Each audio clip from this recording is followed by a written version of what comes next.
Things out pretty over there. What's up with you today?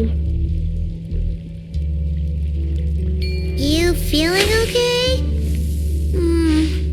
We've been traveling all over lately, so maybe you've come down with something. That's it.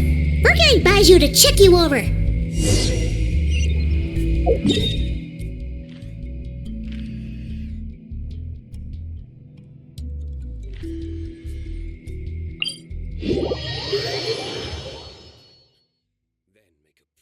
Strike against the enemy.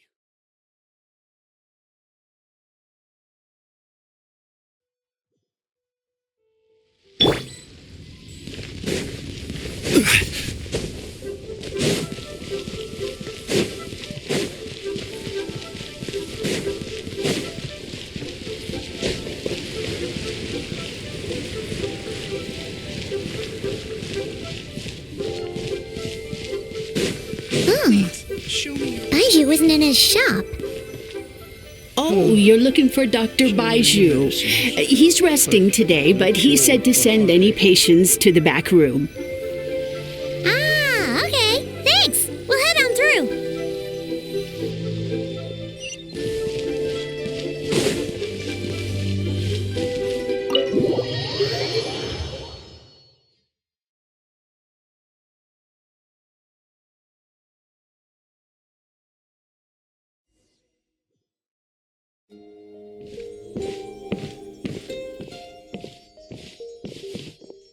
Traveler, Paimon, welcome. What can I do for you? It's the Traveler. He looks absolutely beat these days. He has these huge dark circles around his eyes, like he hasn't slept a wink. And he keeps spacing out. You have to call his name several times before he snaps out of it. What do you think it is? Is he sick?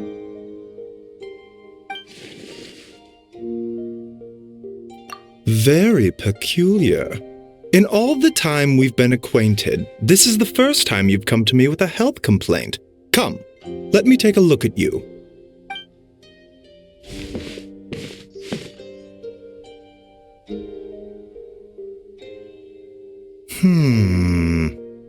Okay, Paimon does not like that expression, Baiju. It's not serious, is it?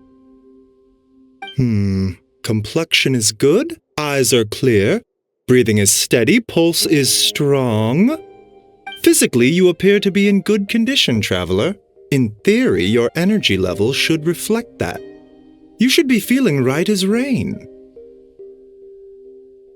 Hence my concern. A clean bill of health is usually a good thing, but in this case, it likely means your situation is more complicated.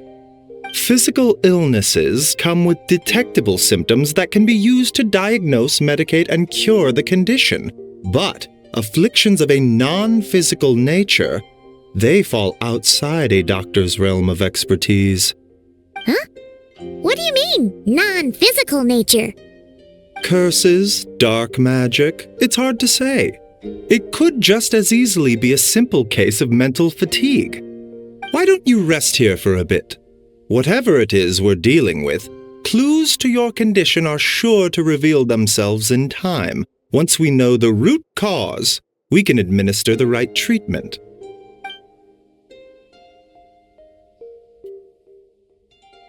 In the meantime, Changsheng and I will review the relevant literature for afflictions that present with mental fatigue.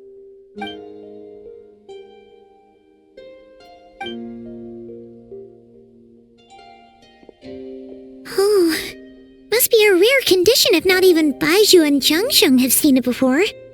Well, all we can do is take their advice. You look like you're about to collapse anyway.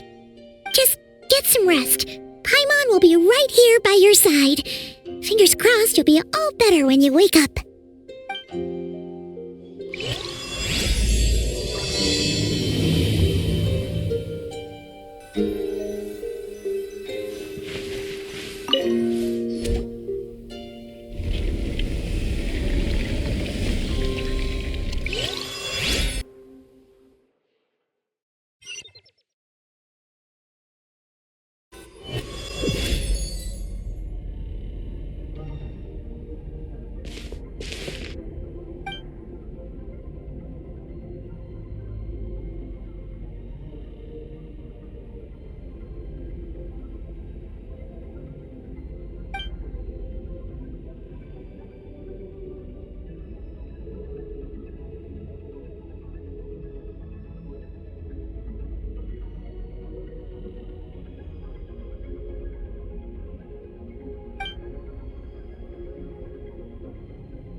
Traveler! Traveler! Rise and shine! Time to wake up!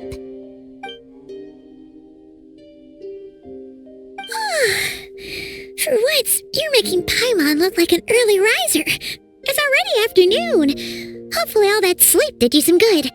Feeling any better? A cut? What? Did you scratch yourself in your sleep? All right, let Paimon take a look.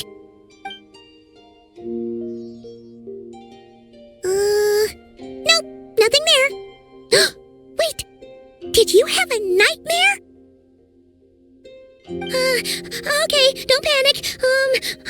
Paimon heard that dreams tell us what we need by showing us the opposite. So, if you had a nightmare, maybe all you need is something to cheer you up. Come on, Paimon will treat you to something yummy.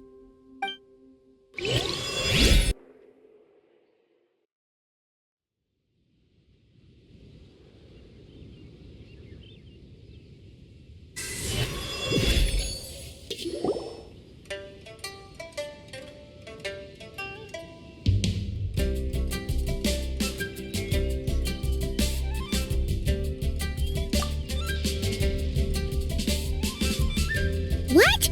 So, in this dream, you were trapped in a weird place with thick fog everywhere, and then a spike came out of nowhere and stabbed you in the back?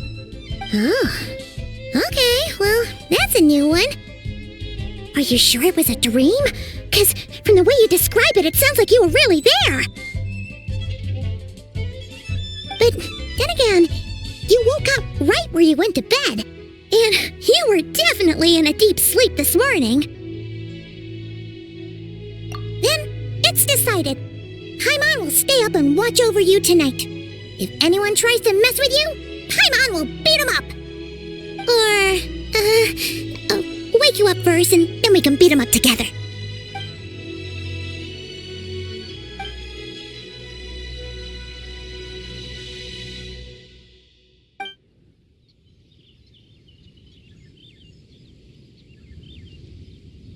Something is missing.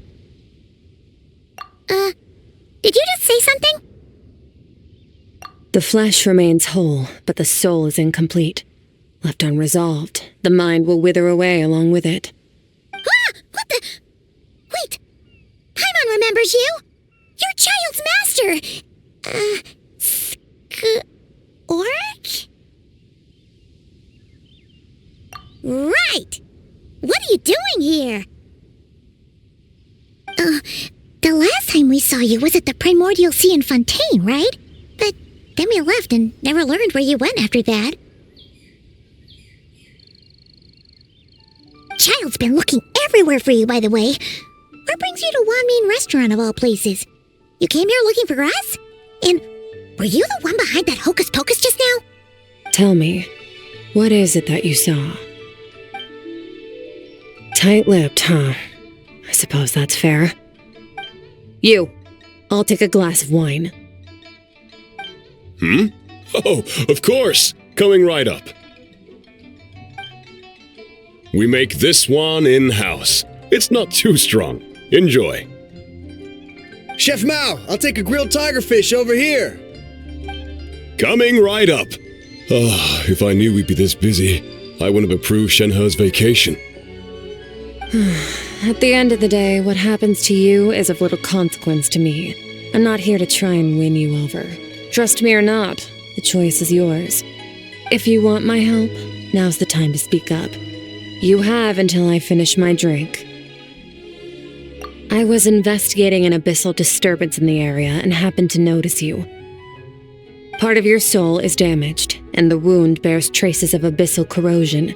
Need I say more? Neither of those things sound good.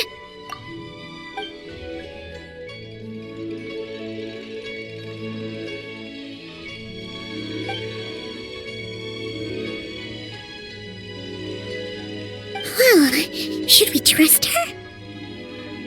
She mentioned an abyssal disturbance. Maybe that has something to do with what's going on with you. But we could always find a different expert on the abyss to help us out. Yeah, and that thing she said about your soul being damaged is scaring, Paimon. Definitely something we should fix sooner rather than later. Skirk's an interesting one, that's for sure. But from what Childs told us, she doesn't seem evil, at least. 1, 2, 7, 10. That'll do. Well, have you made up your mind?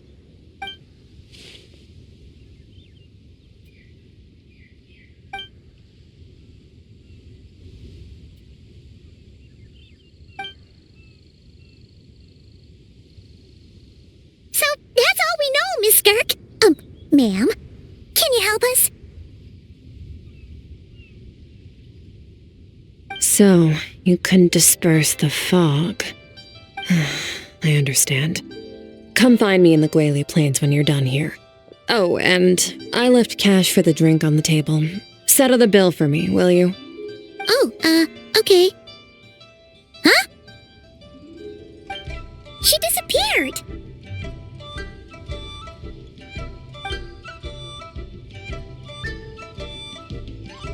Wait, hold on. You overpaid. Here's your change. Oh, no. This includes the drink, so it should be the right amount. I didn't think you two ordered a drink. We didn't. It was that lady who came and sat with us, remember? You brought it out to her yourself. You sure? I could have sworn there were only 2 of you at that table. What? What'd you put in their dish, Chef Mao? Some kind of hallucinogenic mushroom? You got them seeing things. Seeing things? Wait, so neither of you noticed her? Young lady? About this tall? Wearing a purple dress? She ordered a glass of wine! Oh, now you mention it, that vaguely rings a bell. And it looks like I did open the wine jar, so it must have just slipped my mind. In any case, that settles your bill. Come again soon.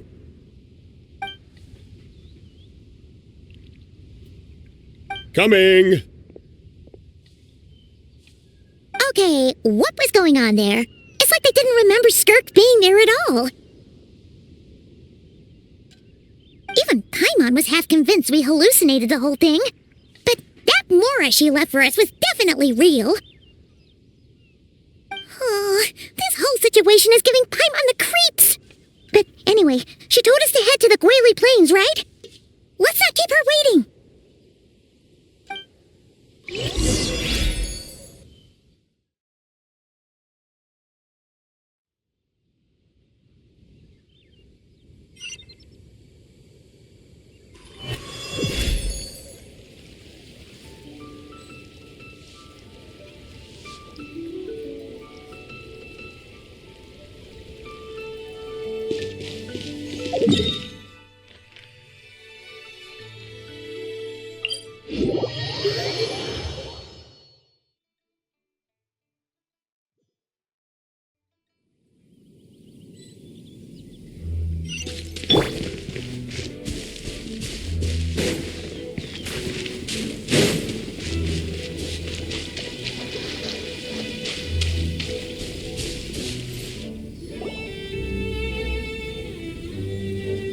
Whoa! What are all these rift hounds doing here?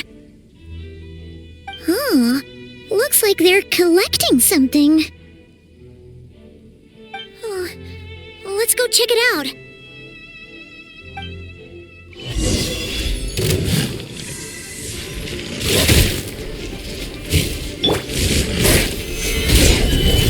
Emerge, right now, right here. I'm always watching. Right now, right here, right now. Silence!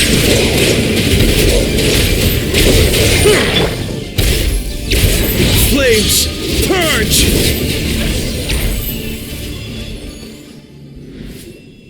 So, this is what they were collecting.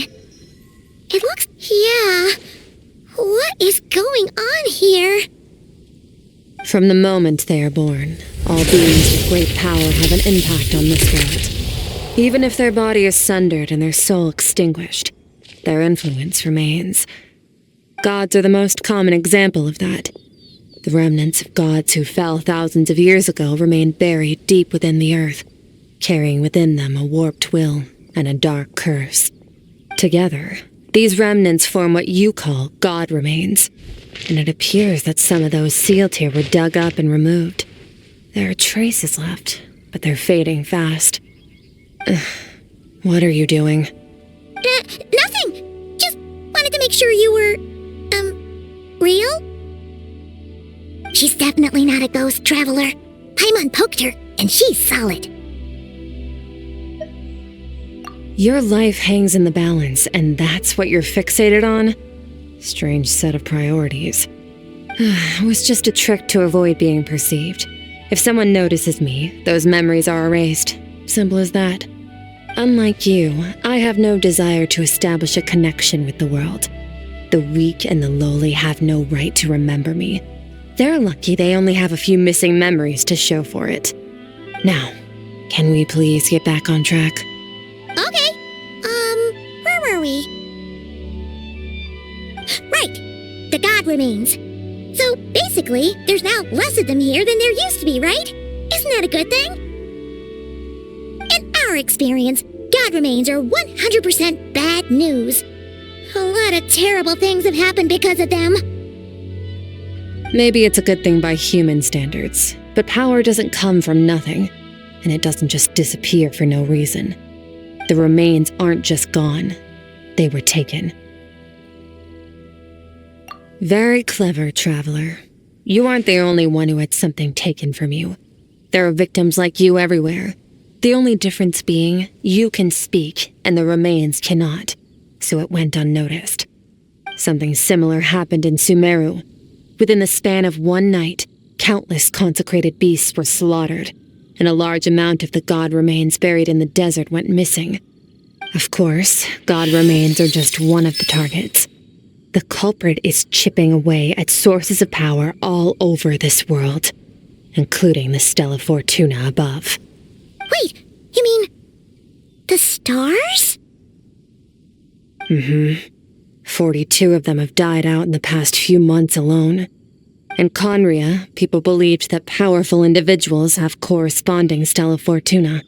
Even should that individual fall, their Stella Fortuna would not disappear, but gradually evolve into a new constellation. Yet now, stars are disappearing from the skies entirely, and it's not hard to deduce what's happening to the power they contain. Something has been leeching power from this world like a parasite steals nutrients from a host. And now, it's no longer satisfied with the remains of the dead. It wants you. This time, it only took a fragment of your soul. But next time, there's no telling how far it could go. No one knows. All I know for certain is this. Getting back what you lost will not be easy. Considering how much power this entity has stolen, it must be a god-level being by now at least. But that's not the real concern. Souls are fragile things, and yours could easily be crushed if you go up against it. So you're gonna help us, right? We're going to help each other. You are my ticket to uncovering this thing's true identity. Well, great! You seem super strong and you know a lot about the Abyss, so Paimon will take it. Don't get all mushy on me. All I'm doing is helping you get back to normal after a sudden crisis. And I should warn you, getting mixed up with me can have unforeseen consequences. We're on very different journeys. You don't want to be in my debt, trust me. You help me uncover the truth behind this entity, and I'll help you recover what you lost. This is a transaction, that's all. You would do well to remember that. Now, come along. Yeesh! You'd think she'd be a little friendlier since she's agreed to help us. But nope, she's just like when we met her in the primordial sea. So cold. Well, whatever. If that's how it's gonna be, then she doesn't deserve our friendship. What she does deserve is a super embarrassing nickname. Ah, Paimon's got it. Frosty the Lavender Melon. Serves that ice queen right. Anyway, the important thing is that we get that piece of your soul back. So, let's follow her and see what sort of plan she's got.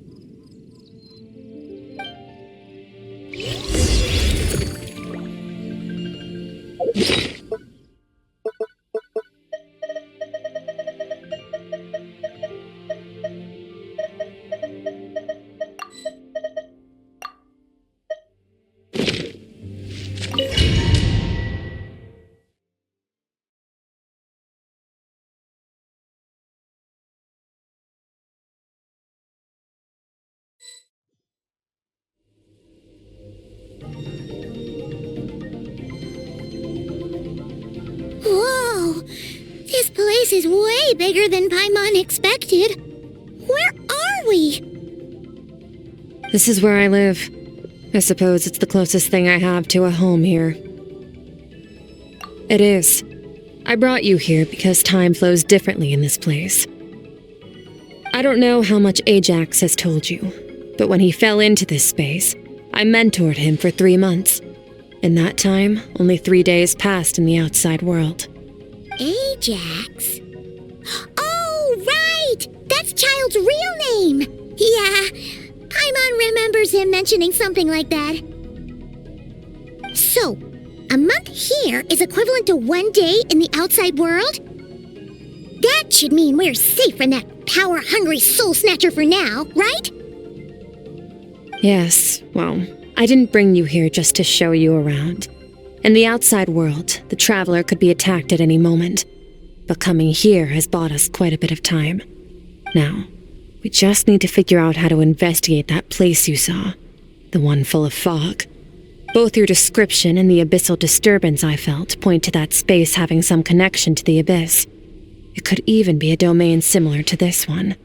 The thief who stole that fragment of your soul is hiding there. But the abyss is a chaotic and turbulent place. If we want to pinpoint their location, we need to see what that space looks like without the fog. Abyssal power can grant a special form of sight. Have you ever wielded abyssal power before? Okay, do you plan to learn? That tracks. All the information you have suggests the abyss is something sinister, and that abyssal power is a wild and dangerous force that always spells disaster. And you're saying that's not true? Depends on your perspective. Floods and hurricanes take countless lives too. But if one day you gain the power to control them, what was once a calamity is now just another tool in your arsenal. I'll respect your opinion, though. Just means we have to turn to the second best option.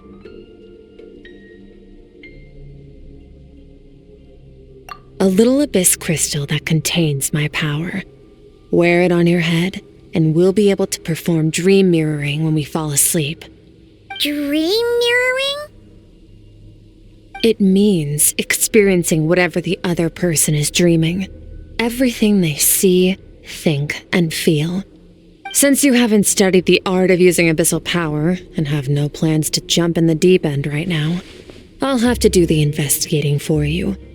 With dream mirroring, every time you slip into a deep sleep, I'll see with my own eyes whatever scene plays out in your mind. Then, I can guide you through the dream environment, and we'll take back what was stolen from you. Huh. You make it sound so simple.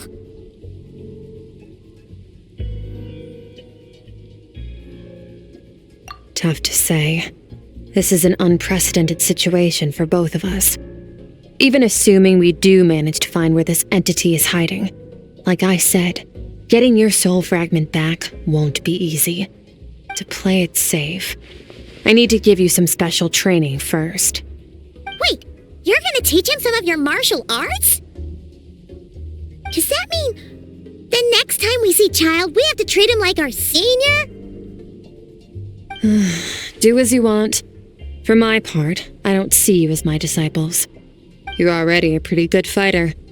All I'm planning to do is build on your current skills and train you for the specific scenarios that I think we might face. But that's enough talk. If you're ready to do this, then come with me. Time might be more lenient here, but that's no excuse to waste it. Oh, she moves fast. Paimon can hardly keep up with her. So, special training, huh? Kind of a rare opportunity. With your skills, there's not a lot of people qualified to train you. The last time something like this happened was probably anti-Raiden Shogun training, right? Oh, feels like a lifetime ago. Skirk seems pretty strong too, though. Remember how she said that the all-devouring narwhal was just her master's pet? Maybe we really will learn something here.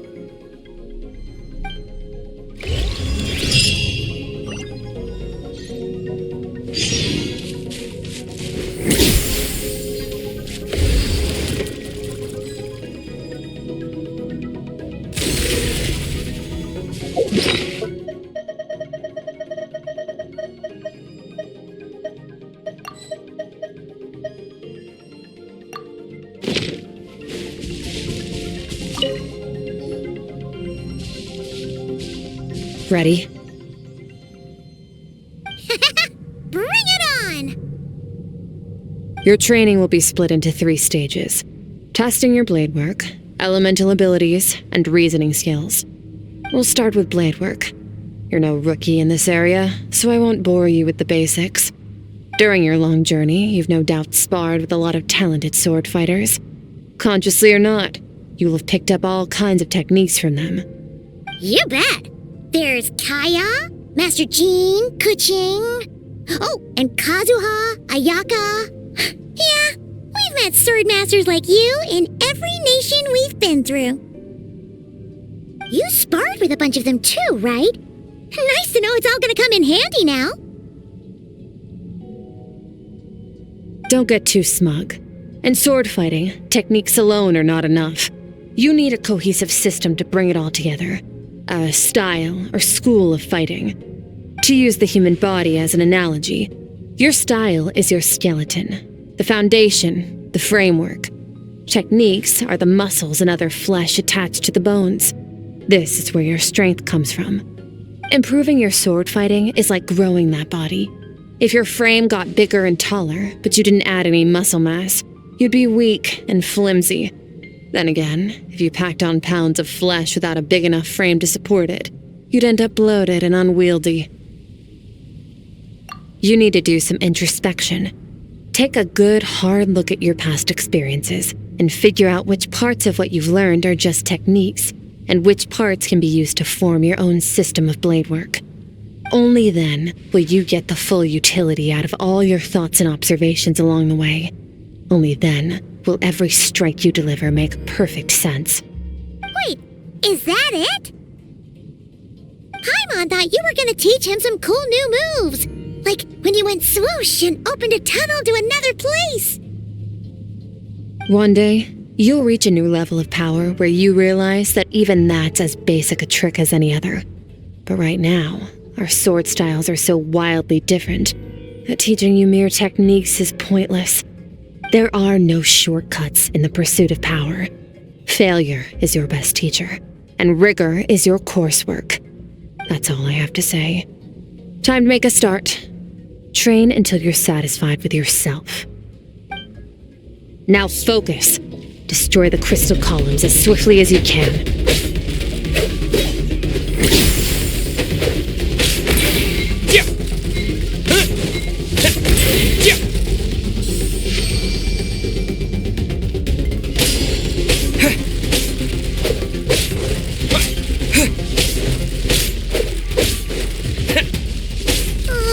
This is making Paimon's head spin. Hang in there, traveler!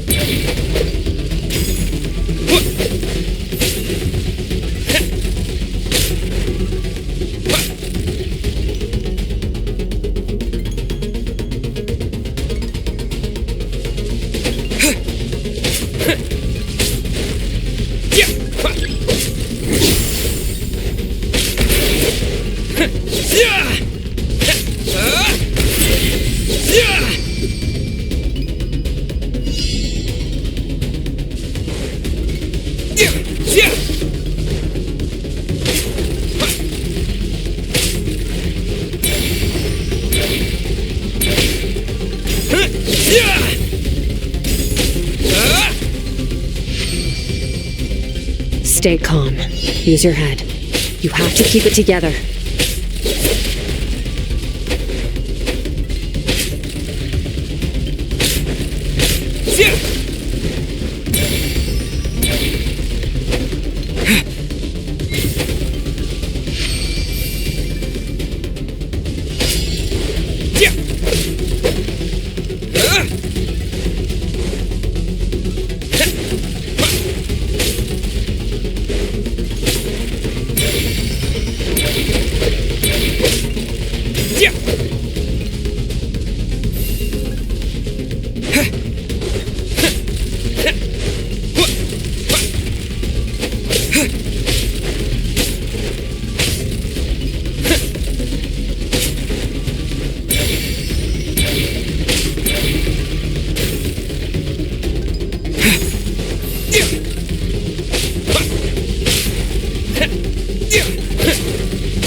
This moment will be frozen in time. Cut to the chase. Consider a moment of true mastery that you've witnessed in another person and ask yourself, what lies beneath the surface? What's their guiding philosophy? What's their state of mind as they maneuver their weapon? Now take that and practice it right away with speed, skill, and strength, over and over, until your hand is one with your mind. This is the only path to true growth. Step on up. Dance with the waves.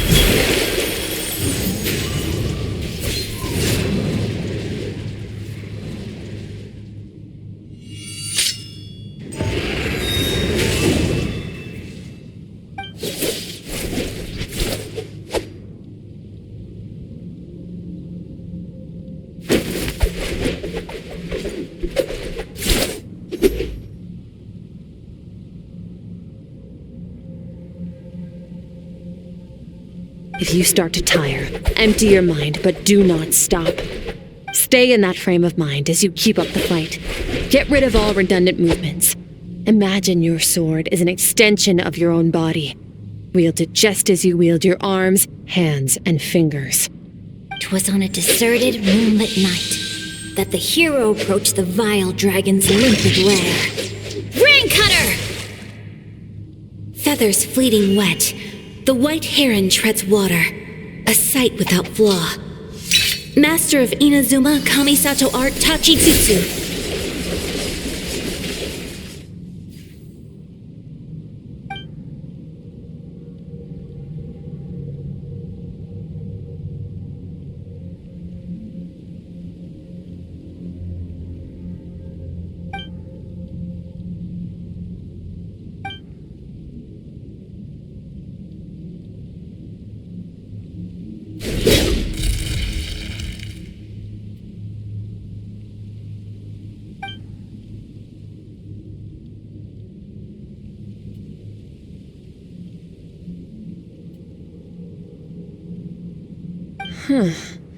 Looks like you've made some real progress. That concludes your training session. Awesome! Paimon knew you could do it! How do you feel? As you should be. Time flies when you're training hard. You've actually been going for several days now with no rest. Yeah, meanwhile Paimon's had a whole bunch of naps. But you were so focused, she didn't want to interrupt you. Go get some sleep. I'll be doing the same very soon. Let's hope you see that foggy place in your dream, so I can get this investigation over and done with.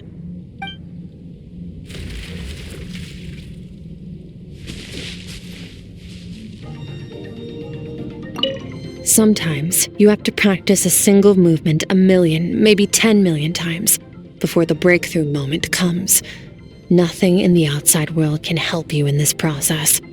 The most important thing is to remain patient.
Skirk, why are you skipping classes again? We've talked about this.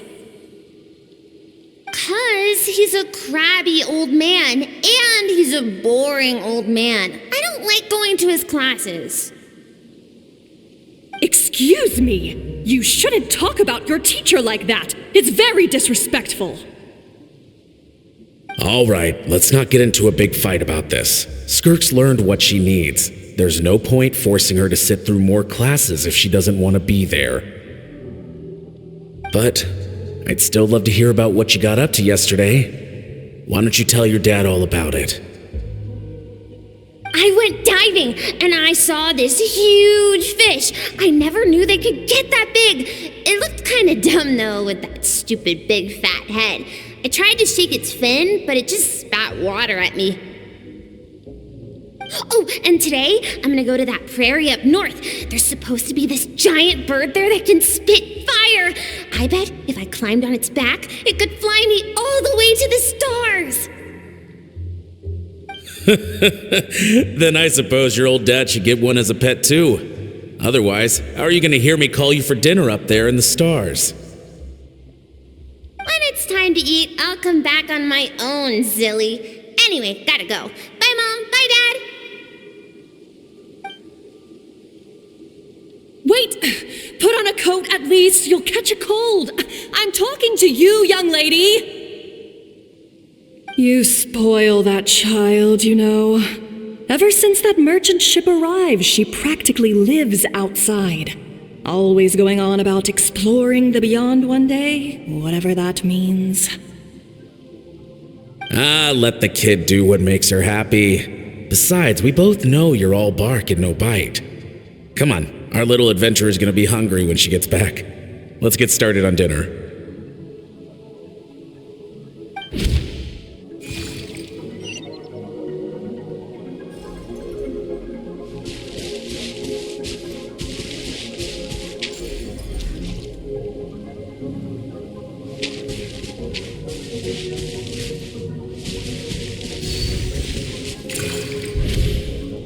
stars shimmer high above. But what lies beyond the stars? Mountains as far as the eye can see? An endless snowy plain? Or maybe buildings taller than the sky, like the people from the merchant ship said? I can't be the only one asking these questions. The universe is fascinating. If only I could meet some other people like me. We could set sail together and explore every corner of the world. I'm sick of being a kid. There's so many amazing things out there, and I'm ready to see them all. But for now, I'm starving. Better get back.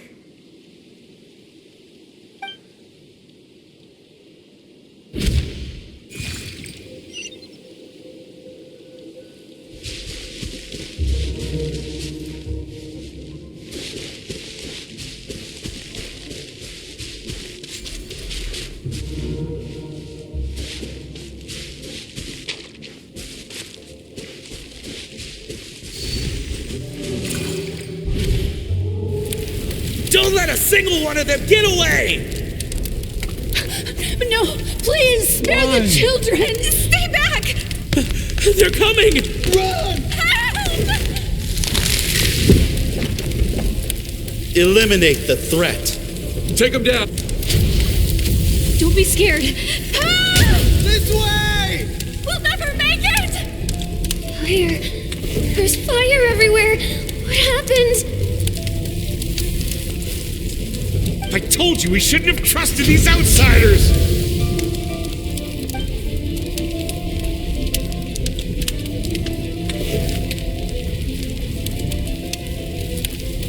Why are you doing this? What did we do to deserve this?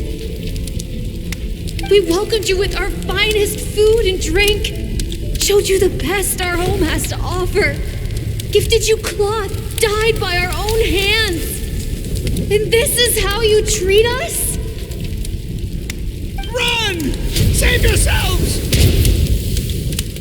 Captain, Zone 3 is clear and we have Zone 2 surrounded. Begin extermination. Remember the orders from Upper Command. No one is to be left alive. Rest assured, sir. We have enough munitions to annihilate these savages and burn their entire civilization to the ground. Good. The only ones who put up a real fight are that man and his wife, correct?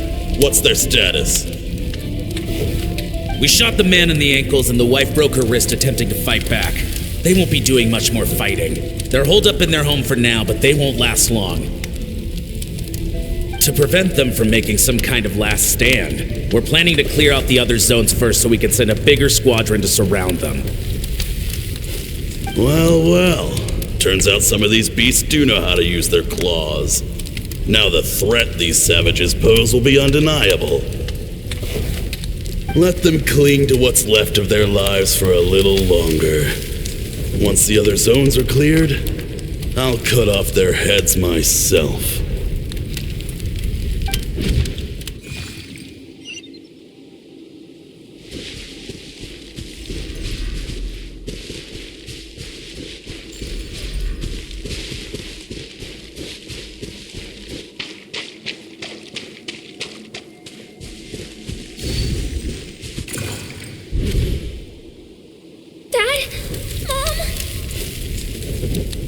Skirk, you're all right! Thank heavens! I'm so happy to see you, sweet girl. But you need to go. It isn't safe here. They'll be back any second. What happened? You're bleeding a lot. Dad? Mom?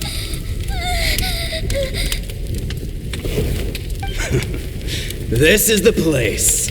Alert all units. Prepare to surround. Run, Skirk! Run as far away as you can! Don't trust anyone! Your dad and I, we're not afraid to stare death in the face, but we need you to survive. My clever girl, so curious. You're already so brave. I know you're going to grow up to be such a positive light in this world. Whenever you miss us, just play this song. Remember, life is a gift. Don't let darkness claim it. Break down the door! Look what we have here. A savage that can pluck a tune. Well, the show's over.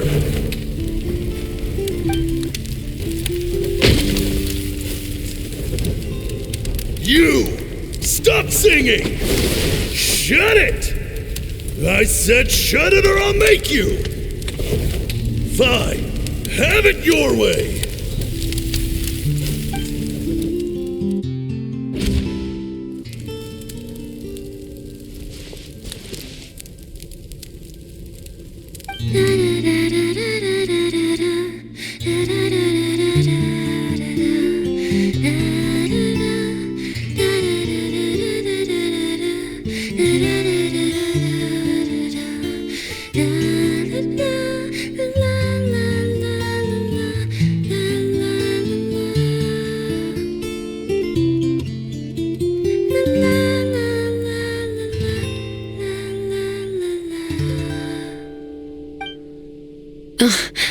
You're awake?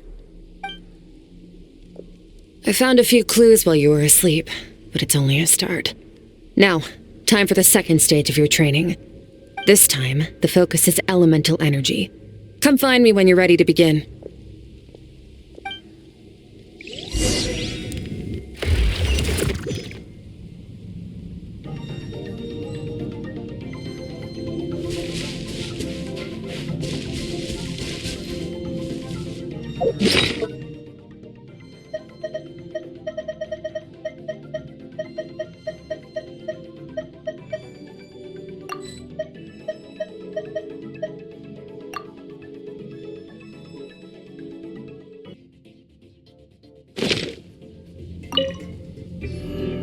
Man, staying in the abyss feels so surreal, don't you think? No day and no night. It's like time hardly exists. If we weren't careful to keep track, it feels like we'd have no idea how long we've even been here.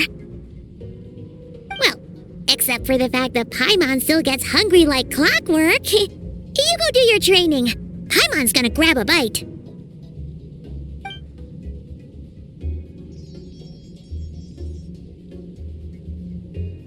The way I see it, the pursuit of power is divided into 3 stages. The first is mastering the use of standard weapons. Next is learning how to harness natural energy. And after that, you're free to challenge even higher dimensions.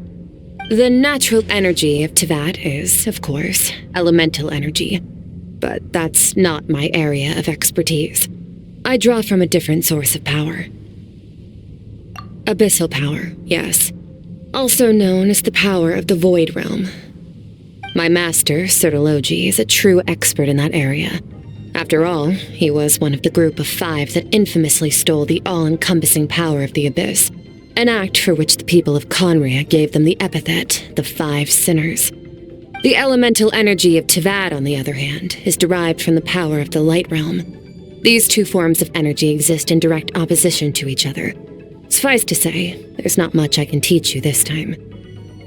A keen observation, traveler. Call it respecting local norms.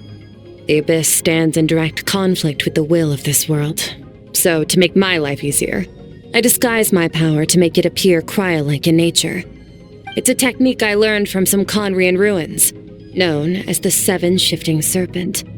If you ever change your mind about delving into abyssal power, I can teach it to you.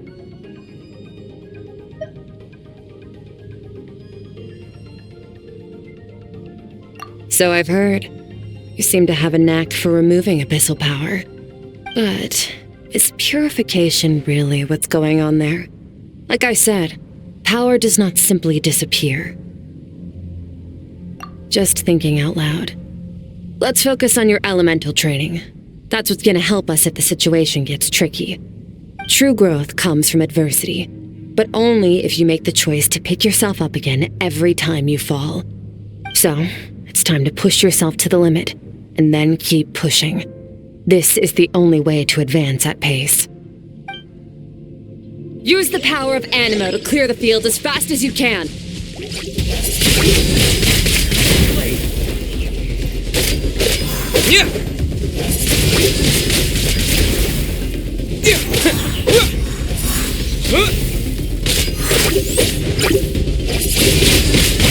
Wind blade!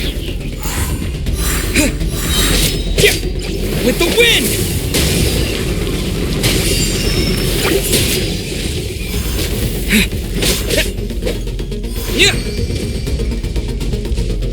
Observe your surroundings. Look for things you can use to tilt the scales of success in your favor.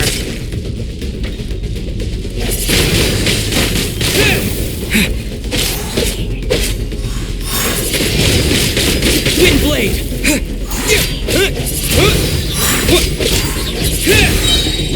Disappear!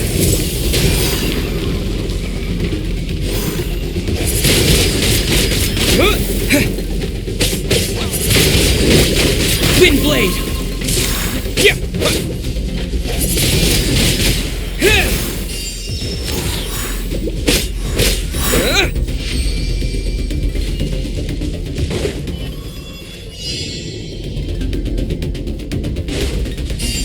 Use the power of Hydro to destroy the spikes.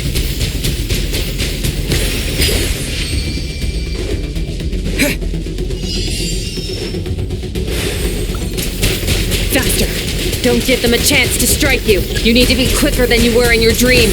You can't afford another injury like that. Water jet!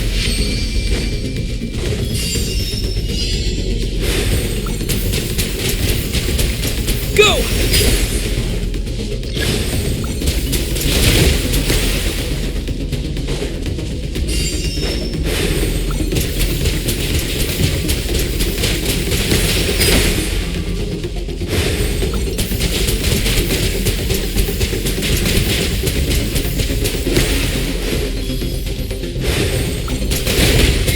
Go!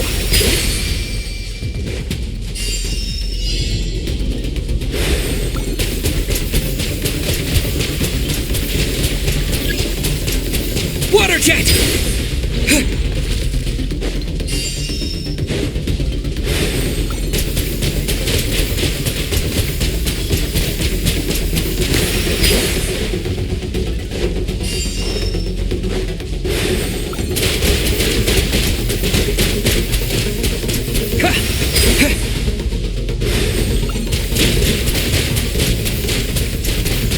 Go!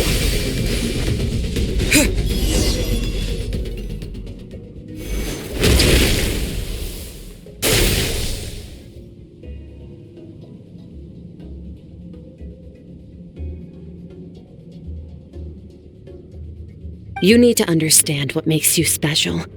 The ability to wield elemental energy without a vision and switch between the elements at will. It means your aspirations need no approval from the gods. Your power is not bound by the rules of this world. So be bold. Do not be afraid to chart your own path.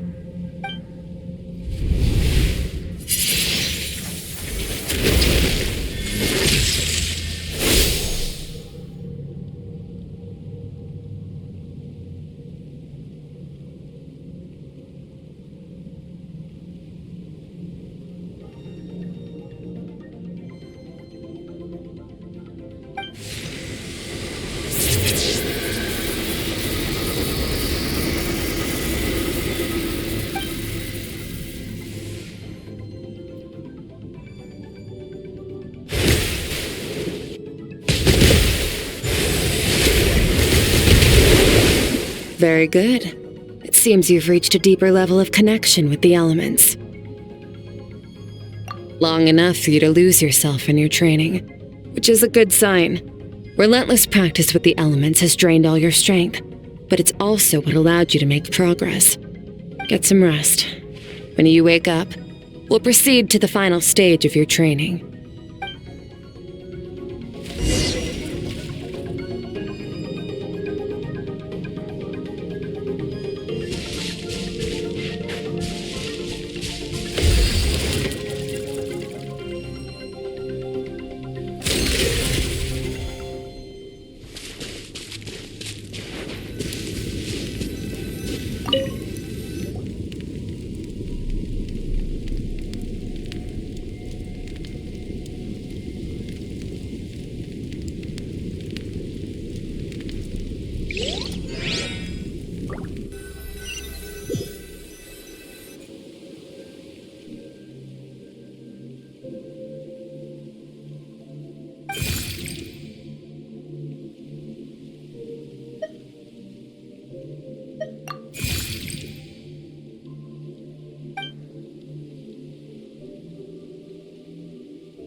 What is the secret to power?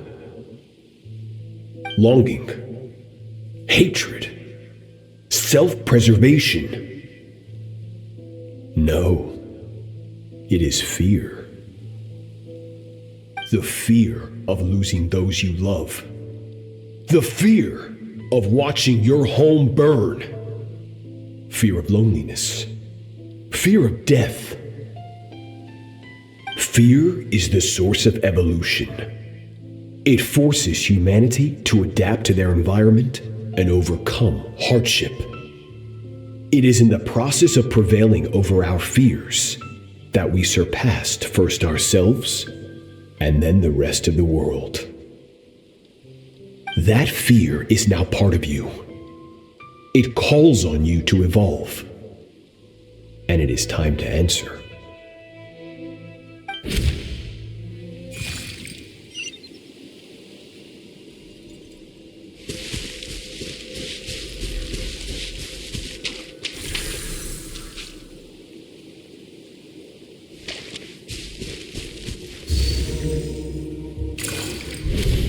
Any minute spent missing home is a minute wasted. Practice your sword work instead. Do not make me tell you twice. But, Master, I can barely lift the sword anymore. If I keep going, I feel like my wrist is going to break. So it has not broken yet. Then pick up your sword and keep practicing until it breaks. I want to hear the cracking and splintering of bone. After all, bones can always be reset.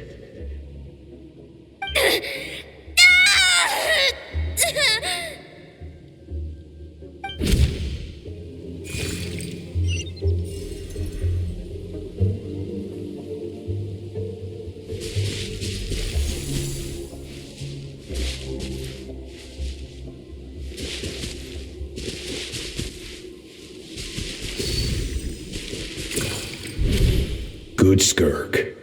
Once again, you survived. How do you feel? Cold. In pain. These are signs that you are adapting to the abyss. Each time the flesh is torn and the spirit crushed, each time you claw back from the brink of death, you become stronger. I now understand why these people sought to destroy your homeland.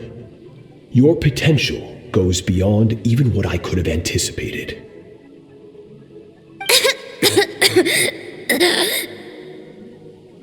But you still have much to learn in your pursuit of strength. Your mind is rife with distractions. From now on, I shall show no mercy in your training. You must learn to shut out all the pointless emotion, crush the self that makes you weak, and become master over your physical form. Get up, Skirk. Wipe the blood off your face. Cut away the rotten parts of your flesh, and mend what is broken. Then take up your sword.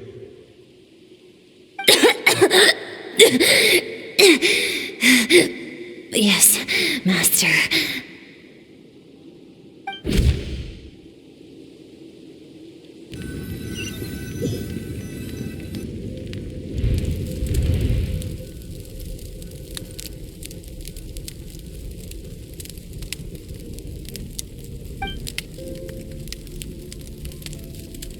You're up! Hopefully you got some good rest. Skirk said to tell you that she's ready to start the final stage of your training whenever you are. So, want to head over now? Or did you want to wait a little?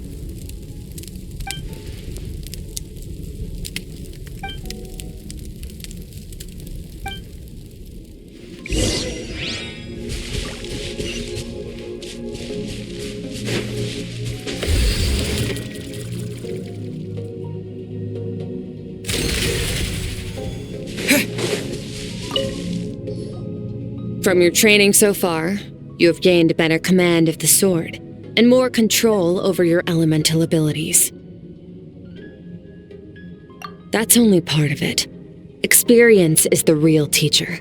Your journey, the friends you have made, the dangers you have faced, these have taught you more than I ever could. Now, it's time to focus on how you react under pressure.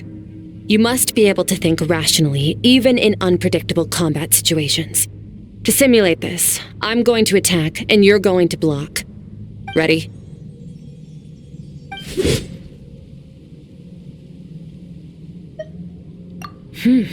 Not bad. That defensive stance looks near unbreakable. Just like your sister. Oh, that reminds me. You still don't know what happened to her, do you?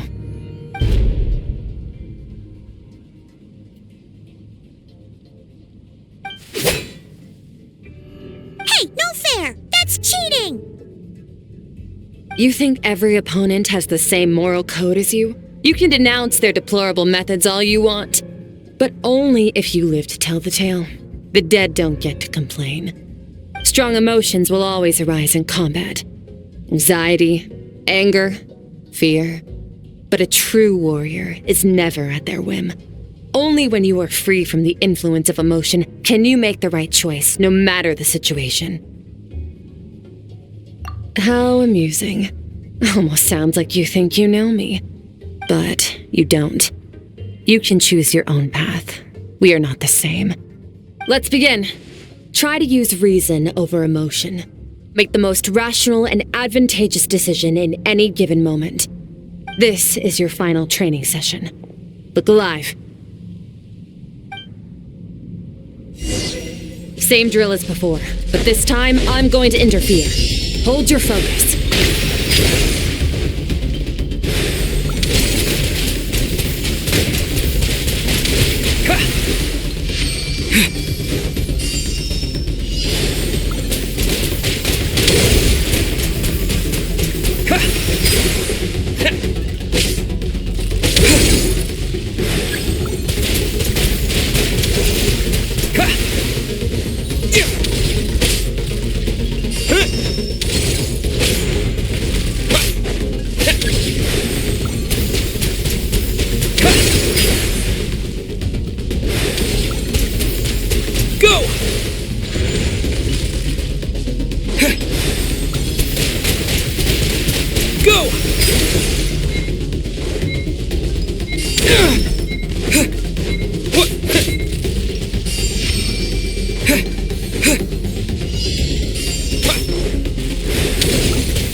Water jet!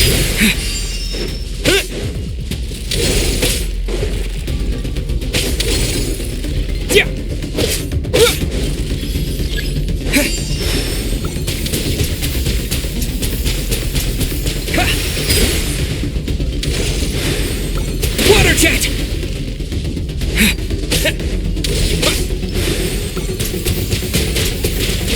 Water jet!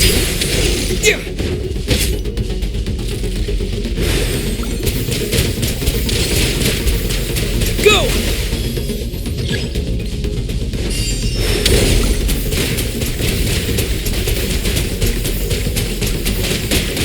Go!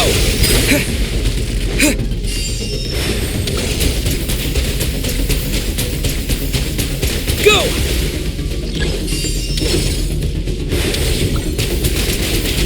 Not bad. Better than I expected.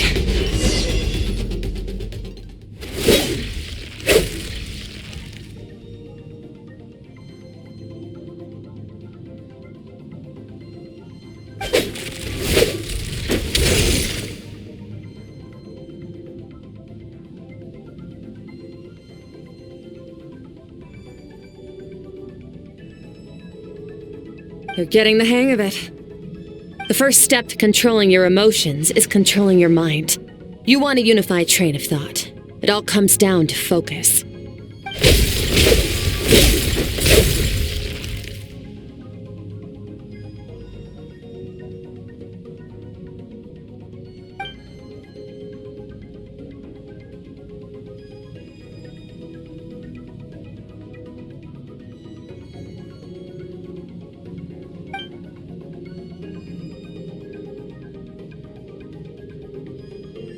Your mind is rife with distractions. From now on, I shall show no mercy in your training. You must learn to shut out all the pointless emotion, crush the self that makes you weak, and become master over your physical form.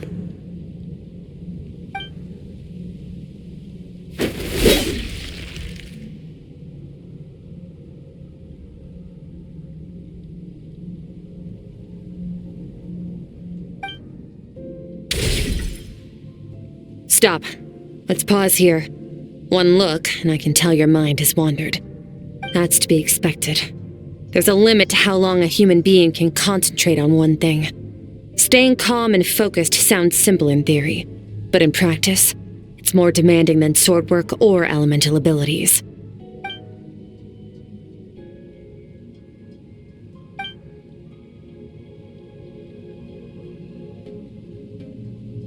Get some rest. No point training further if you're already dead on your feet. Like I said at the beginning, the only goal of this training is for you to reach a point that you're satisfied with. You managed to push past your limits, which is a good start. You can be proud of that and sleep well knowing that you've earned it.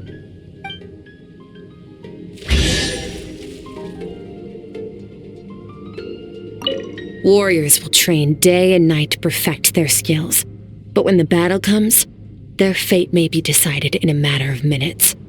One mistake, one moment of hesitation, and just like that, all their blood, sweat, and tears were for nothing. You need to push yourself to perfection, or you might not even live to regret it.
Skirk is amazing. She faced down that terrifying giant and cut its head clean off. Oh, she got hurt though, didn't she? I heard it was pretty bad. Yeah, well, that's a given. But the moment she was on the mend, she got right back to practicing her sword work. I heard Master suffered a grave injury once too. Lost an arm and a leg and still came back stronger than ever. Skirk's becoming more like him by the day. Incredible. I wonder if I'll ever reach their level. They're always so resolute, so unshakable.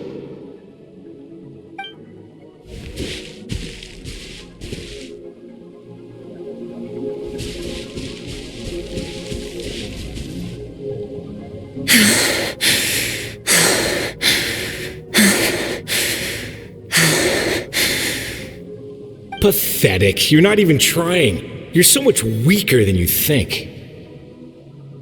Skirk, have you become a positive light in this world?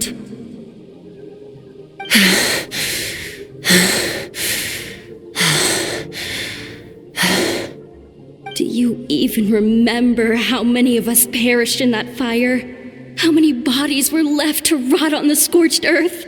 Yet you alone live on. Keep your gaze fixed on your blade. You don't deserve to rest. I have so many questions. I just want to jump in a spaceship, explore the whole universe, and get answers from the stars. I just need to wait till I'm grown up. then I can do anything. Now, you must bid farewell to who you were in the past and become someone stronger. Run, Skirk, run! Only death awaits us here. Keep running and don't ever look back.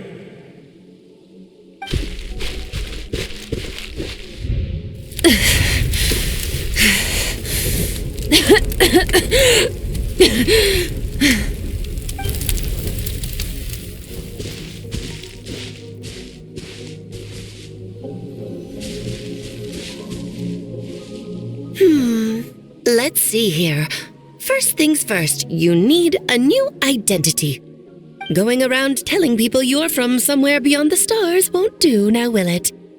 How about saying you hail from beneath the earth instead?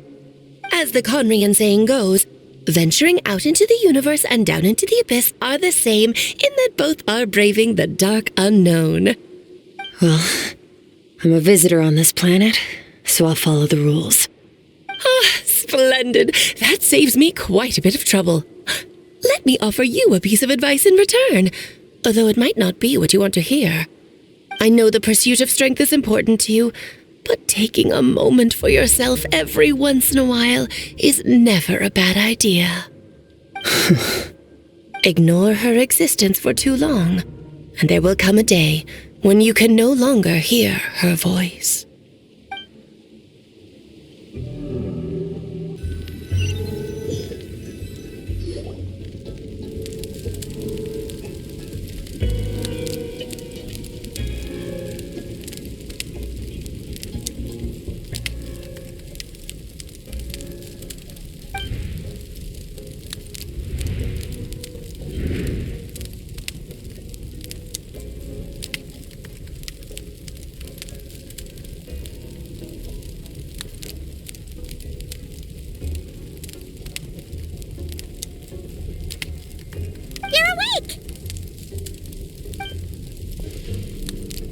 Be starving, right?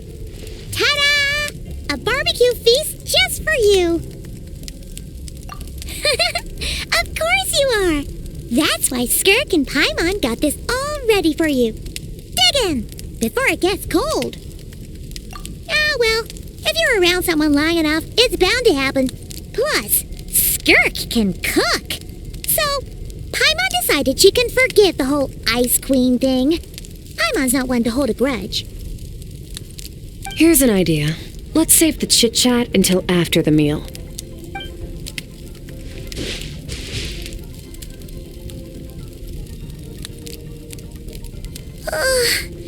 So full. Okay, it's Paimon's turn to sleep now. Wake her up when it's time to go.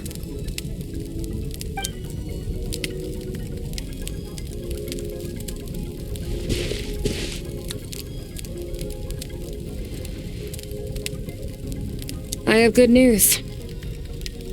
First, your training is complete. You have what it takes to wield immense power. Now it's just a matter of putting it into practice. Continue to learn from your journey and hone your skills against formidable opponents.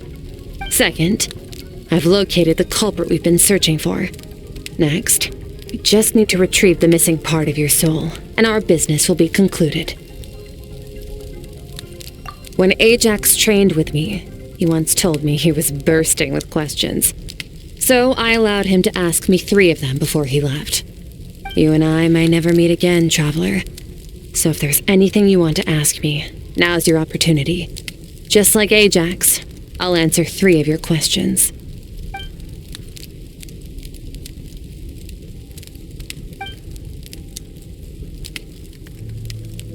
Okay, not the angle I was expecting. What makes you ask that?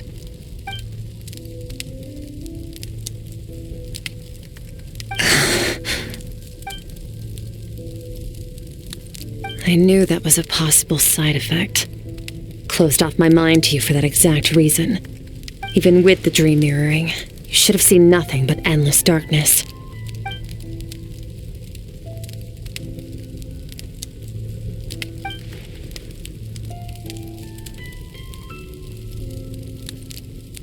Whatever.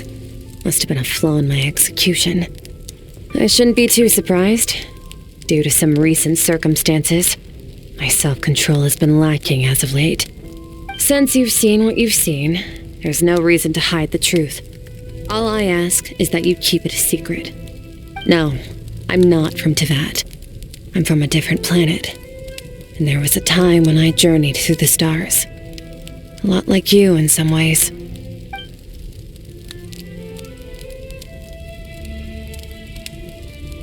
No, we're different in that respect.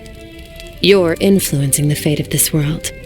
But me, I'm just passing through. Several hundred years ago, my master, Sertologi, opened the border between worlds and sent me here. But this is not my home. And one day, I'll return to the vast unknown of space. So, there you have it. On to your second question.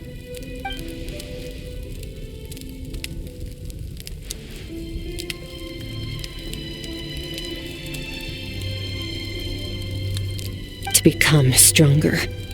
For certain reasons, I need to bridge the power gap between me and my master as quickly as possible. But first, I need to understand the source of his strength. To do that, I need to follow in his footsteps, walk the path he once walked, and somewhere along the way, I'll find out how to defeat him. That is my sole focus and purpose. Okay. You have one question remaining.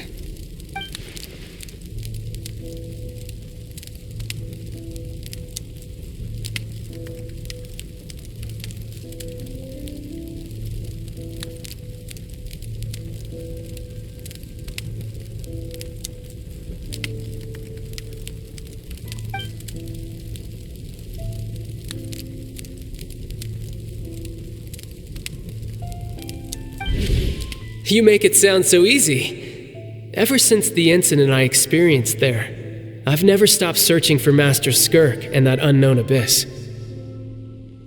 But it's been years now, and I've still found nothing.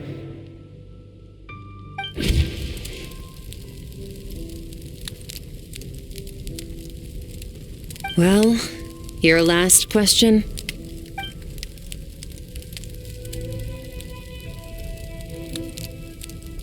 Ajax. His situation is different than yours. Before you ever crossed paths with me, you'd already encountered many formidable people, studied their techniques, and developed your own skill set. So, during your training, all I had to do was build upon that foundation. But Ajax was so young when he came to me. A complete blank canvas. Children can't help but imitate their role models. In the long run, that would only hinder his growth. Once Ajax has enough strength in his own right, I will allow us to meet again. Until then, let that motivate him to reach his full potential.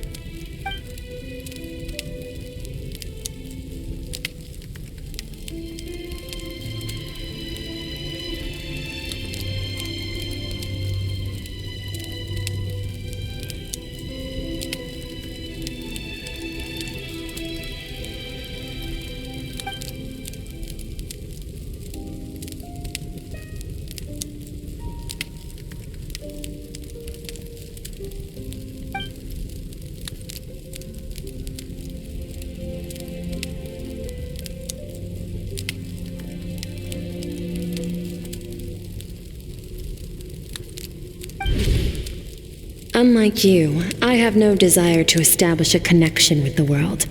The weak and the lowly have no right to remember me. They're lucky they only have a few missing memories to show for it.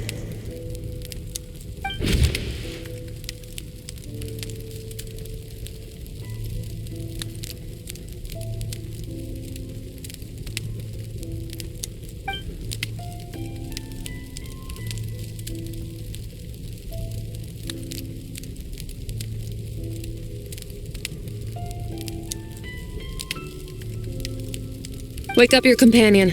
It's time to go. Oh, and everything I just told you, best keep it a secret from her as well.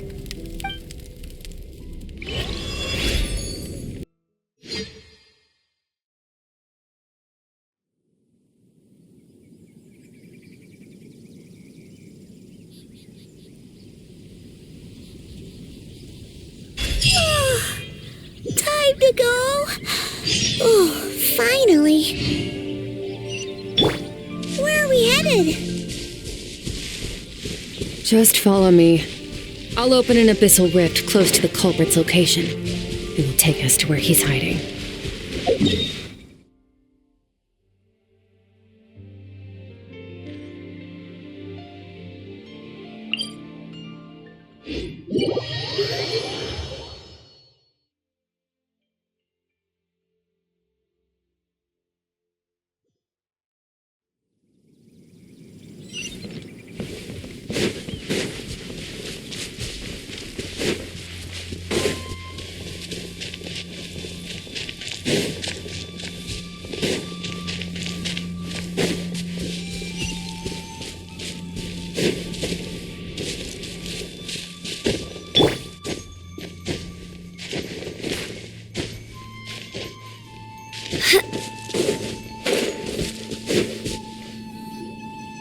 Wait, this is near the chasm, right?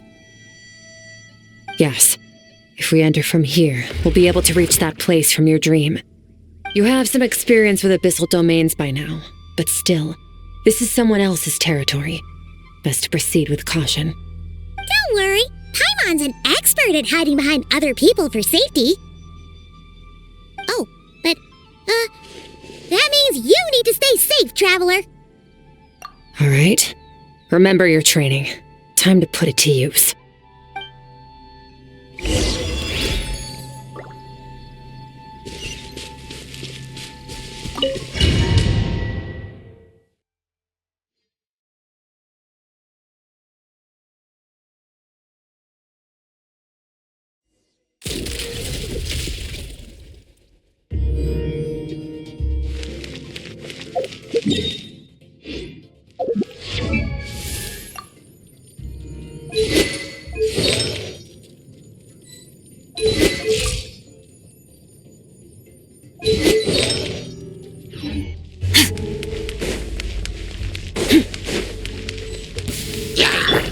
Bombs away! Paradigm shift! Ha! Annihilate! Ha! Yeah! Ha! Yeah! Ha!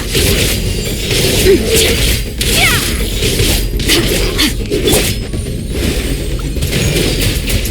Go! That's more like it. Power.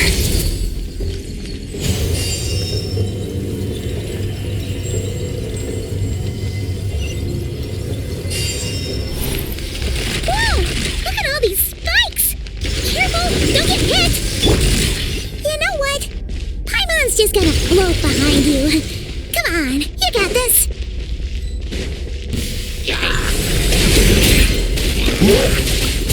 Water jet! Fearless!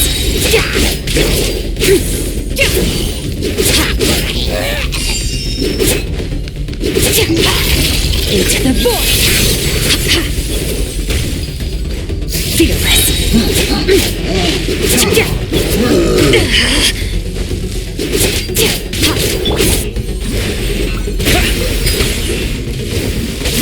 Go! Another star goes out! Hey, what are you two doing here?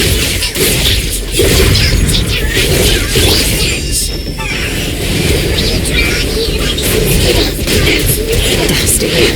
An abandoned house. Let's press on.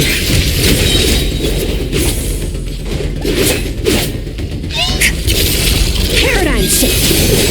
Ha! Merciless! Yeah! Ha!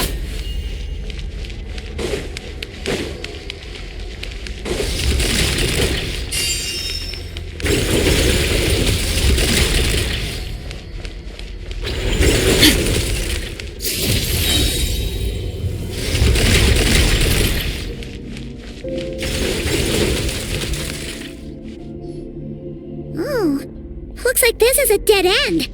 Did we make it to his hiding place? Ugh, this fog is making it impossible to see anything! This should be the place where you were attacked, traveler. The missing part of your soul should be nearby. Can you sense where it is?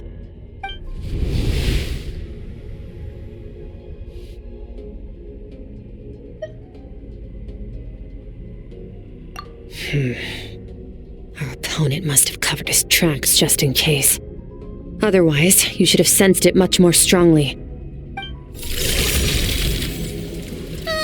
Hold on! Look! The spikes are back! Stay calm. Let's hold back a little. Give our enemy some wiggle room so we can see what we're dealing with. If you're too reckless, we might be playing right into his hands. Our enemy took part of your soul for a reason. It's likely he integrated it into his attack somehow. If we're smart about this, we can track it down.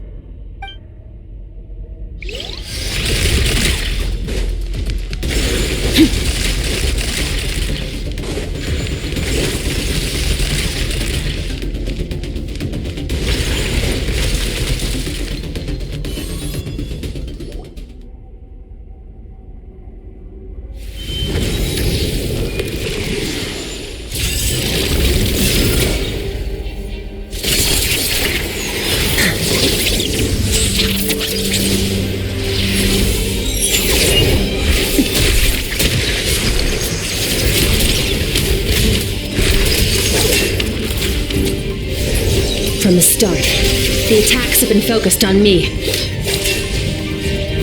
Trying to break through my defenses? I see.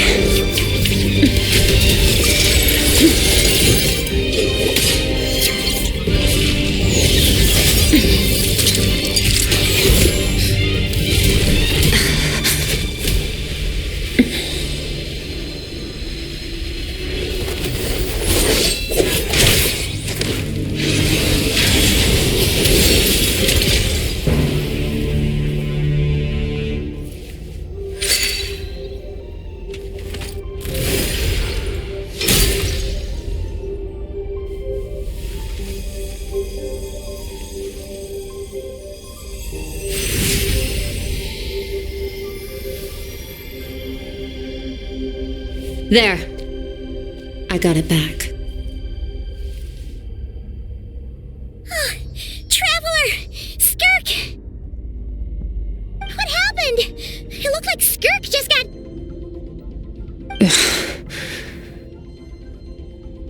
In the Guili Plains, you asked me why this enemy chose you as his target.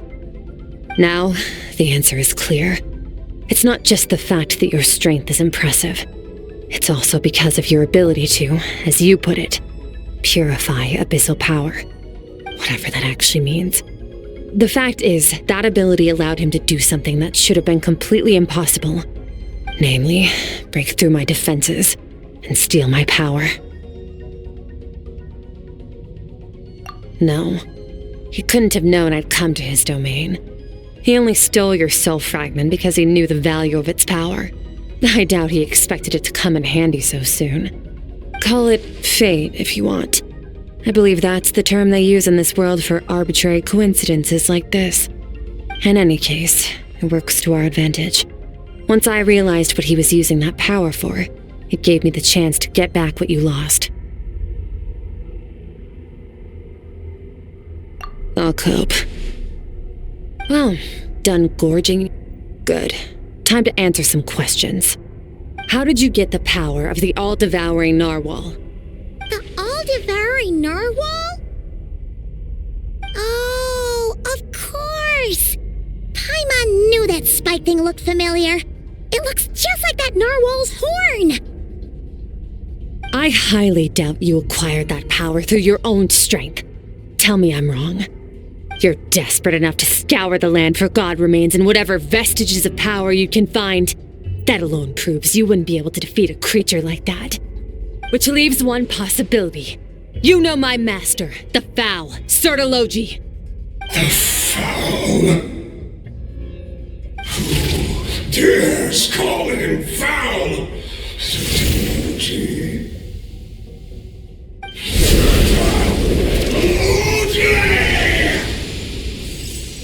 What's wrong? Bit off more power than you can chew? You're struggling to hold a basic conversation. Just a little longer. I'm still...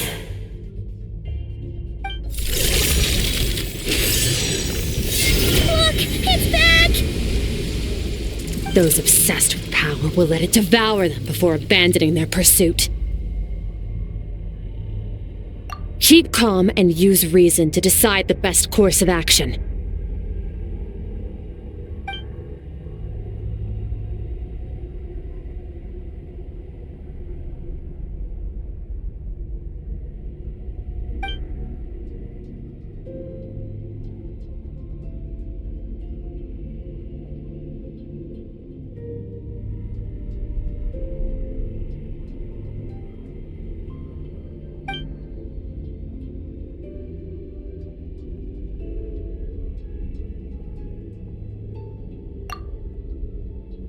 Wise decision.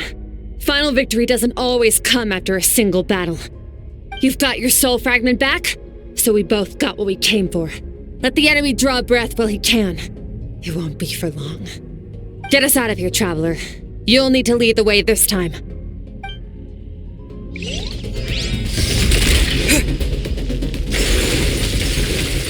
Skirk, is your shoulder gonna be okay?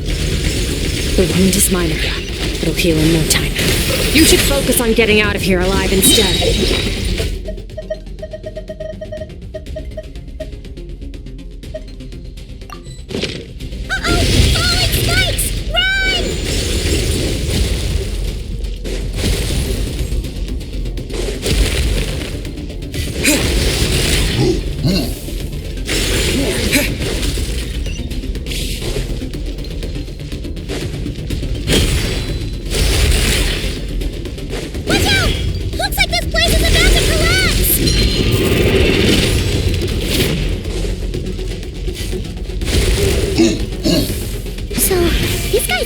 Has something to do with the all-devouring narwhal. Did you know that all along, Skirk?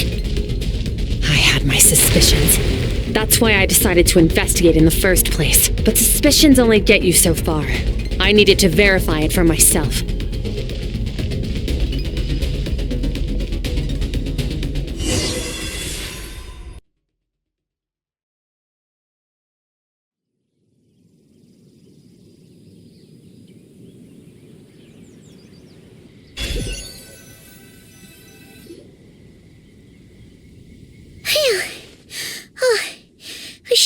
Here, right?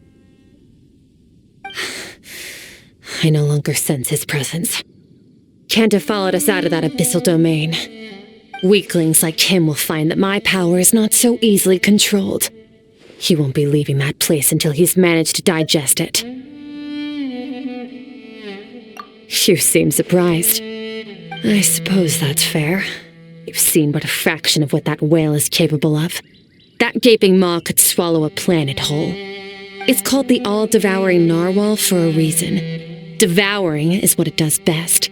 It can extract power from anything, dead or alive, as long as it manages to make physical contact. Yeah. When we had our run-in with that thing, Neverlet mentioned that it has an instinct to devour. Your dragon friend recognized the nature of its abilities and used the power of Hydro to protect you. That worked because it was in a satiated state, so it was somewhat less aggressive than usual. It's a different story when it has no more power to feed off of. That's when its true voracious nature kicks in. It could devour everything on the planet in that state, which is why I cast it into that void space. But I hadn't counted on there being anyone left on this planet capable of wielding its power. To me, that says he must have encountered the whale a long time ago. Meaning, he must have known my master. Exactly. It told me everything I needed to know. Hence why I said we both got what we came for. And I believe that brings our transaction to an end. Now that you're whole again, you can get back to your own journey. I'll handle the rest of this situation myself. No way! We can't leave now! Something was stolen from you because of us! We have to help you get it back! This isn't my first taste of failure or losing power.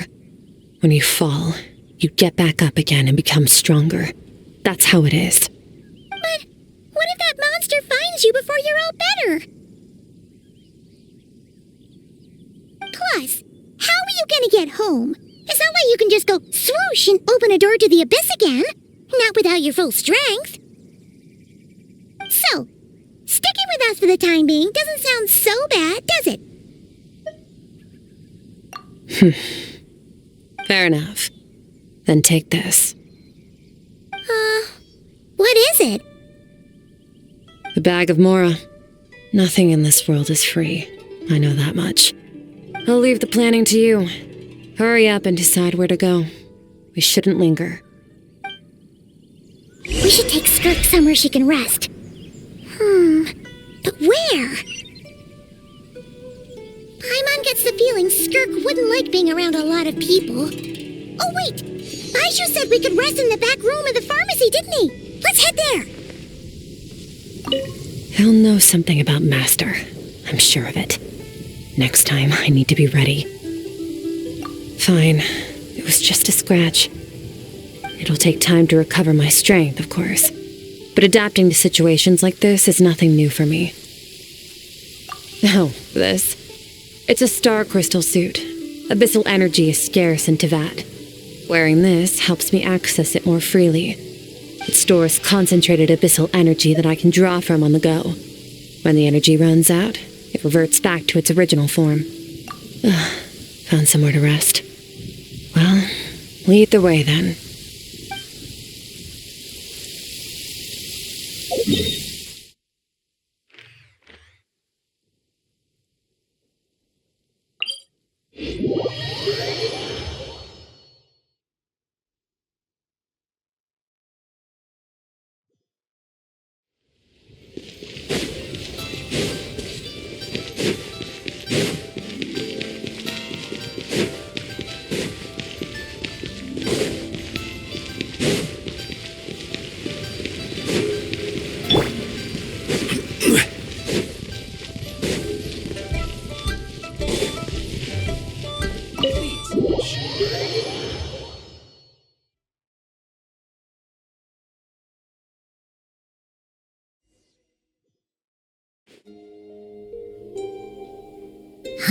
This bag from Skirk has a ton of Mora in it.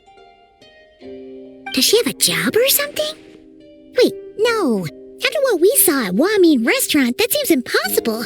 Can you imagine? It would go something like... I'll be collecting my paycheck now, boss.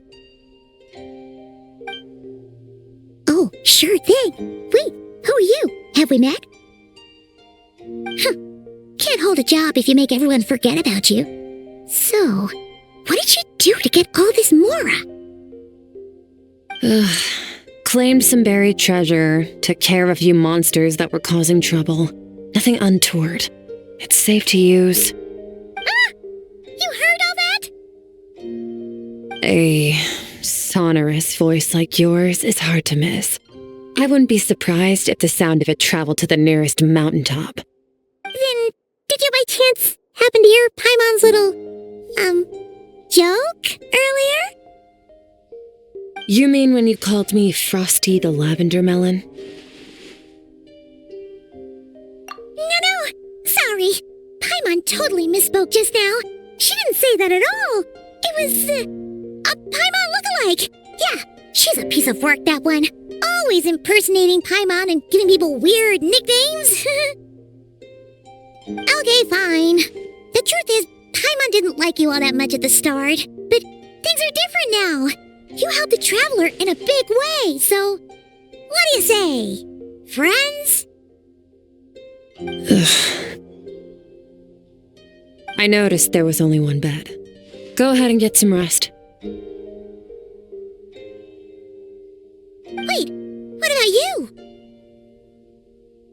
I don't get tired, and I don't need rest. I'm going to practice my sword work.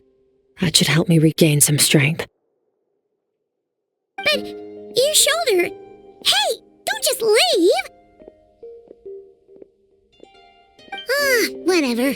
Let her tire herself out. She'll come back eventually. Let's get some sleep, Traveler. That comfy bed is calling, Paimon.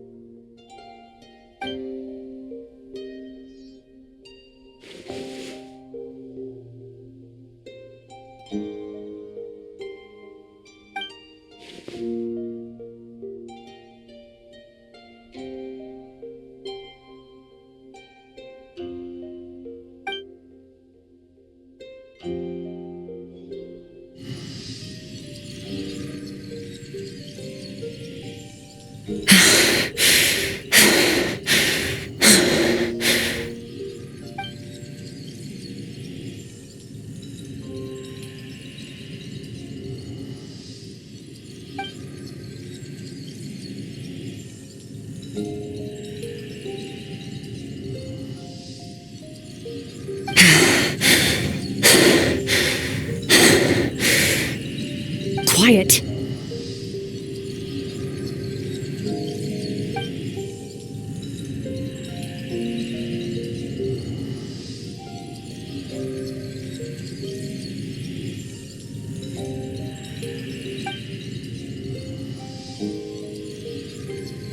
Do you even remember how many of us perished in that fire? How many bodies were left to rot on the scorched earth? Yet you alone live on. Keep your gaze fixed on your blade. You don't deserve to rest. Run, Skirk, run! Only death awaits us here. Keep running, and don't ever look back.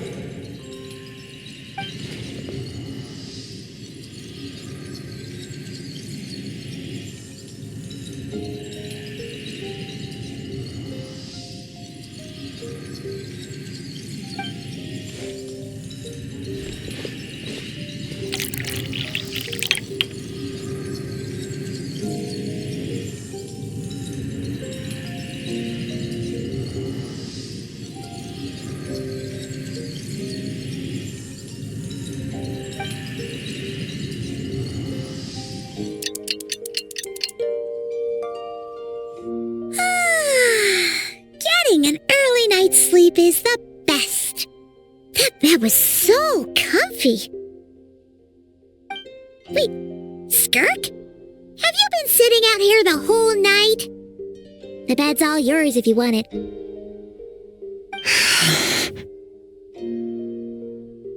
About 60%, maybe 70. Whoa! Paimon thought it would take at least a couple of days. That was fast. No, not fast enough. That's 20% less than last time. Same training regimen, same intensity. Nothing felt different, but somehow the outcome fell short.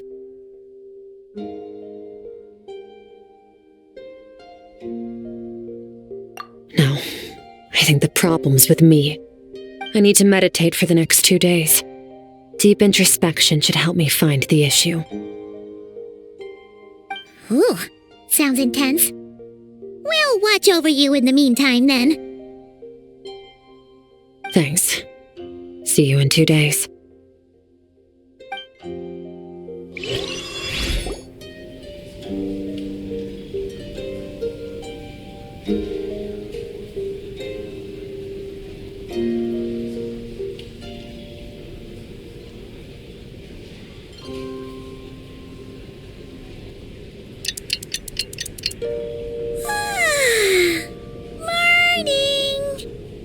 Skirk is still meditating, huh?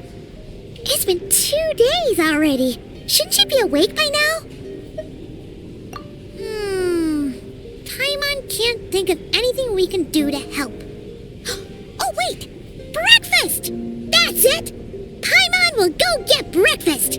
Skirk is gonna be starving when she wakes up. Be right back.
That's right. This is Skirk's inner world. Think of it as the threshold between the soul and dreams. This isn't your first time here, but what you remember is probably a space covered in darkness. I only managed to illuminate a small portion for you back then. Actually, it's my first time talking to someone like this. I only managed to break free and bring you here because the injury weakened her power. I guess that's why I can speak again, too. Call it fate, if you want. I think that's the word they use in this world for lucky coincidences like this, right? Now, before I take you to her, I gotta ask. You're the first outside visitor to ever come here, so what's your impression of this place? Oh, you noticed. This river represents Skirk's strength. Strength accumulates over time. It is the summation of a person's lived experience. So this river is where all the fragments of Skirk's life should converge into a single stream of memories and emotions, flowing forward as one. But as you can see, this river has been severed numerous times. It's because Skirk doesn't like who she was in the past. When all she sees reflected in the river is a disgraceful shadow of who she was, she cuts through water and rock with the sword of reason, severs her connection with the past, and begins anew.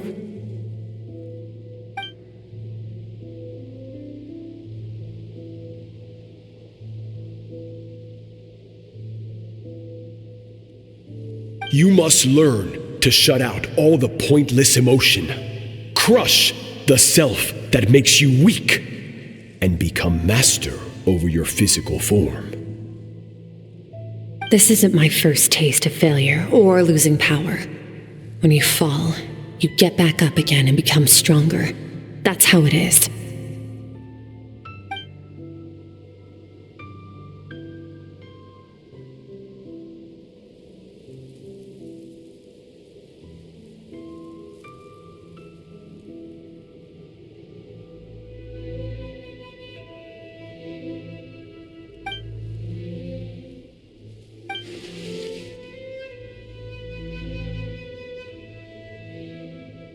The answer to one mystery invites another question, I see. Let's follow the river upstream. There among the cliffs, among the memories etched into her heart, lies the truth of it all. Soon, you'll understand everything.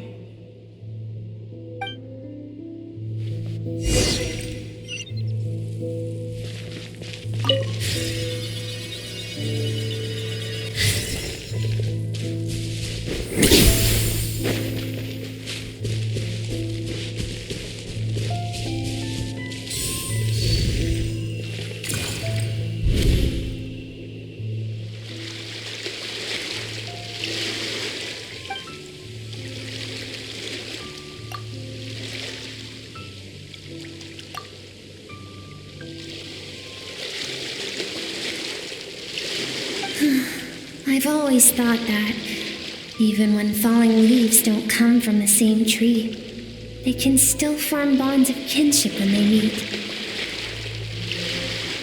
Like meteors, you both made a journey through the stars. Both travelers who have landed on a planet that is not your home.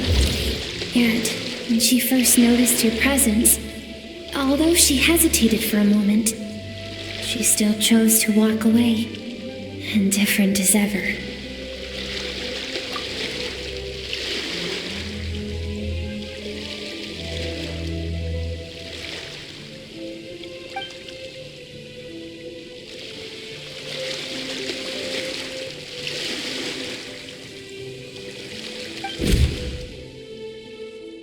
Seems like you've answered your own question.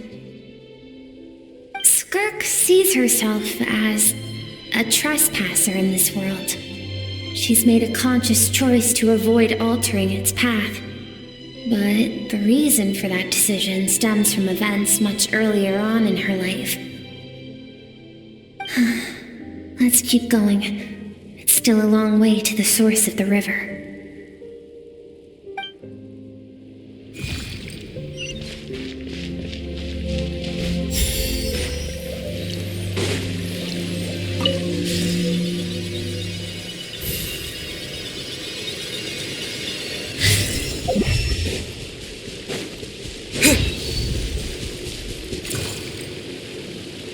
You now have what it takes to wield immense power. From this day forth, I shall teach you no more. No one can become a worthy warrior through imitation alone. I have given you fangs and claws. Now, you must learn to hunt. You wish me to travel the world beyond on my own, Master? Indeed. Make new friends. Embark on your own journey. And piece together a new future from the shattered remnants of your past. We will still have contact through the abyss. But know this. One day, I will take the life you worked so hard to rebuild and reduce it to ashes. Just like the fire that haunts your mind. Why do you do that? I have told you before, fear is the catalyst for human evolution. You have tasted loss. You have known fear so deep it can be felt in the bones. But as living beings, we all have an instinct to detach from that which harms us. And thus pain dampens over time, and the acrid taste of fear becomes but a distant memory. Yet now, I have bestowed upon you the gift of fear eternal. It will drown you in the nightmare of your childhood, or it shall drive you to defeat me, whatever the cost.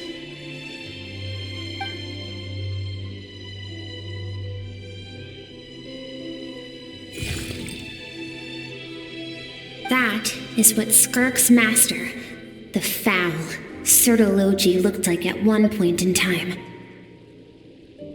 Of course, as a higher being, physical form is a triviality to him. He could appear as a beast, a human, or even a monster that defies description. The form you see him in here, clad in abyssal armor, is the one he usually wears when traveling through the stars.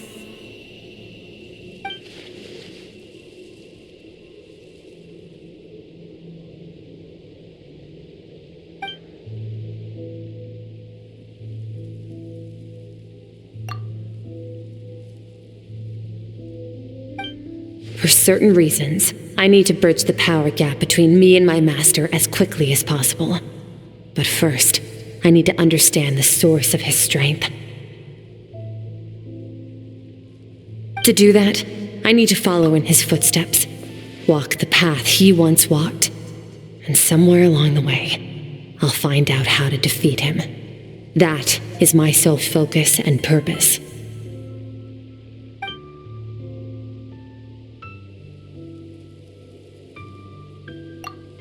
I'll let you in on a little secret. The real Sertologi is terrifying. The scope of his power is impossible to understand until you experience it firsthand. It is absolute, the power to crush all things. Shall we keep going? Let's see. We're about halfway there.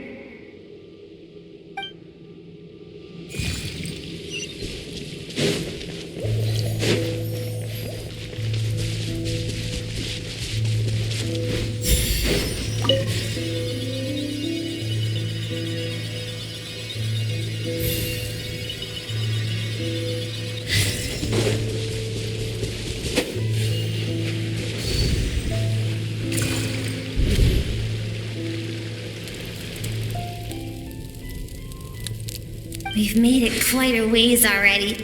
This is Skirk, when she first began training under Sertologi.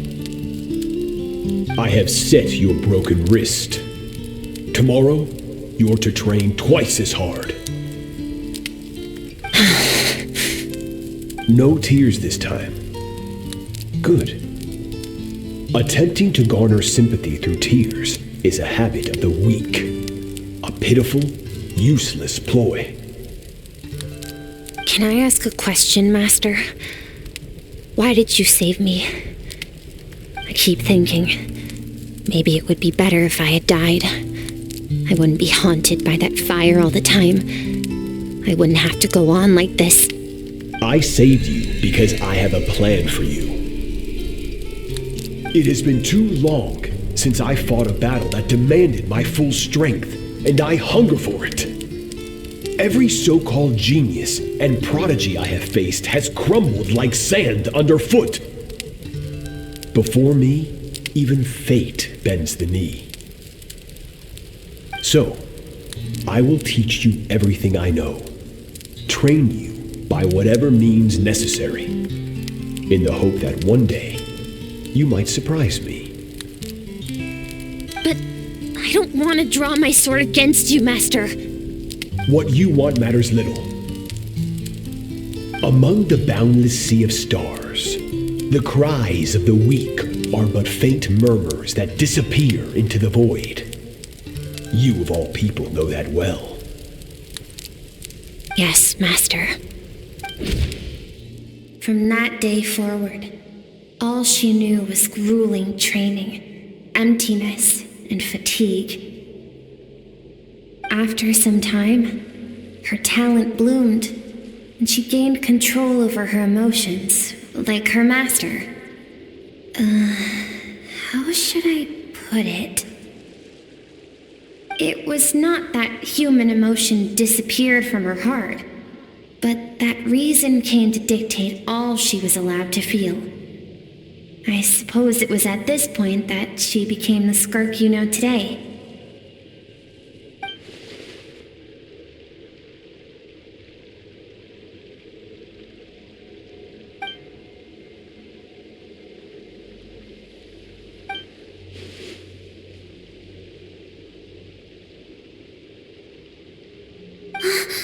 We're nearly there.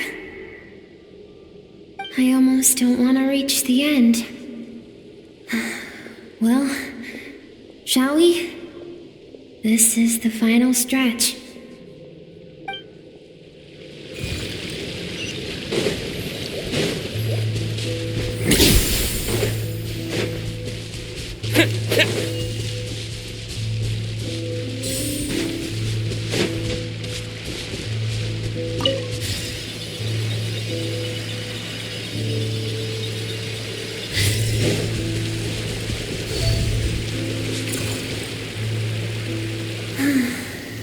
These are Skirk's happiest memories.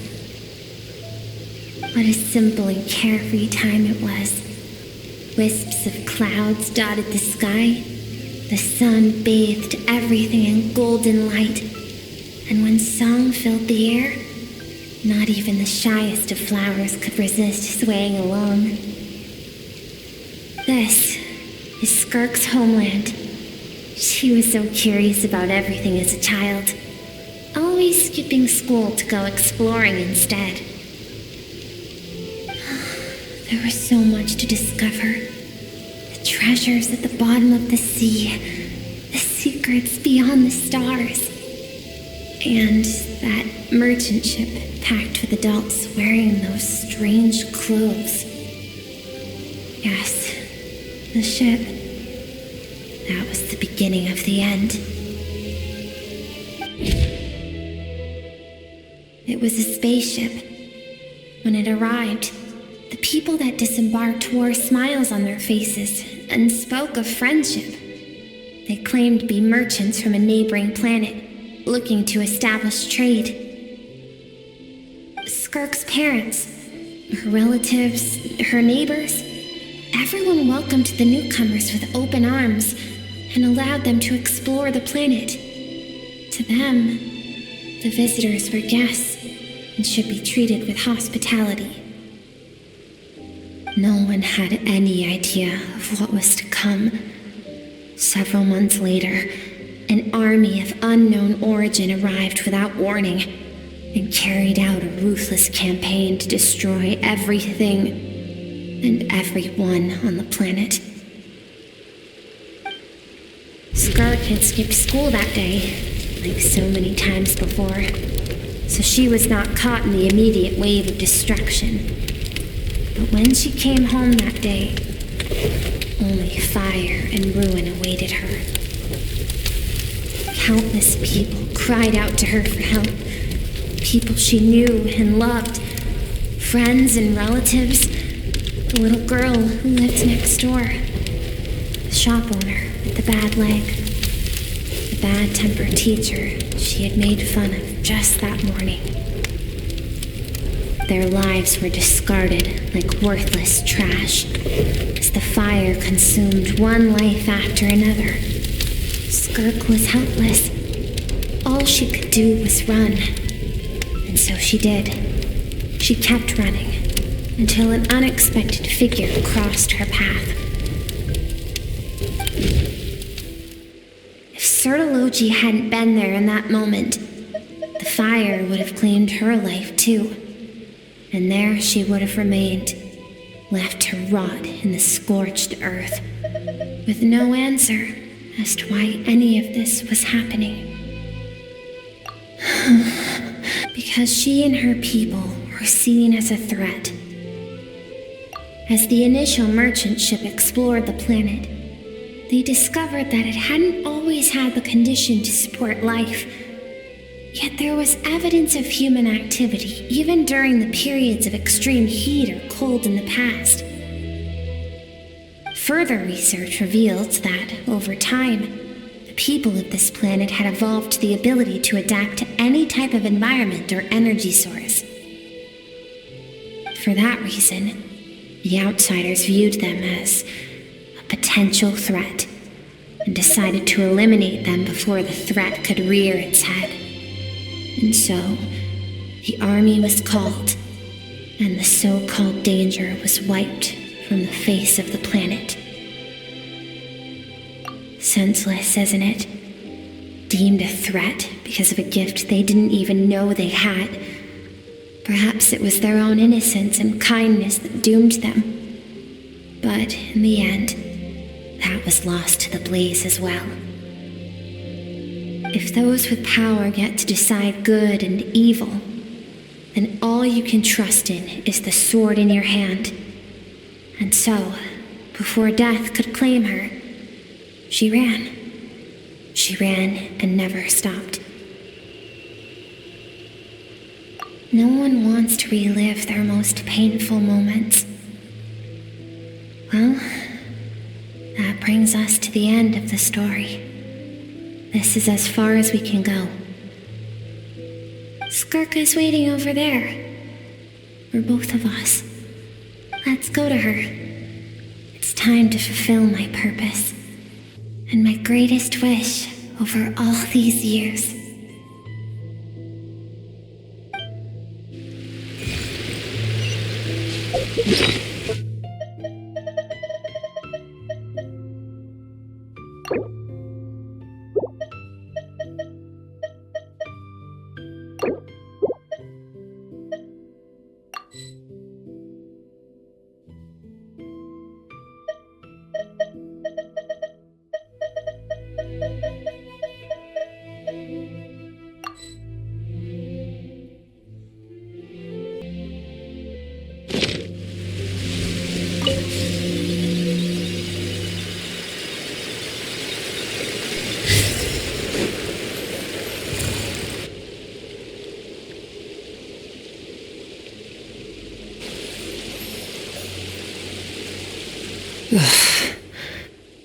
So all this, just so you could bring him here.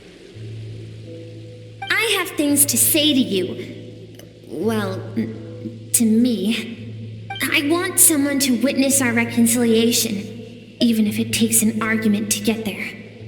And he is the best choice in this moment. her suppressed emotional self.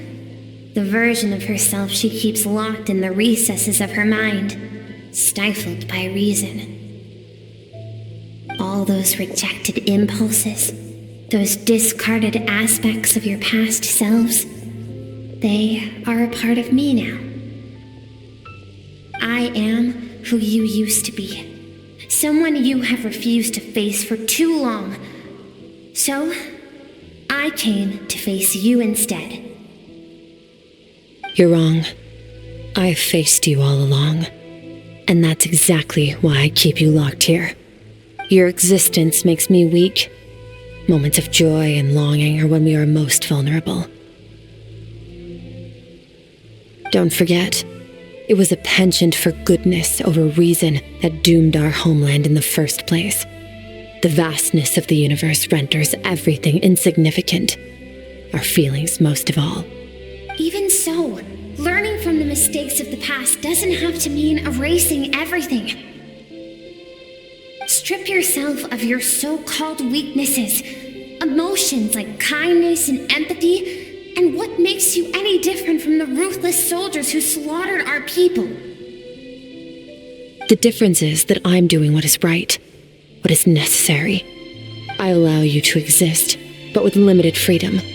That is the greatest kindness I can offer. I have shouldered everything you couldn't carry. I rose above the numbness and emptiness, and it was cold, unfeeling reason that brought me this far. It made me who I am.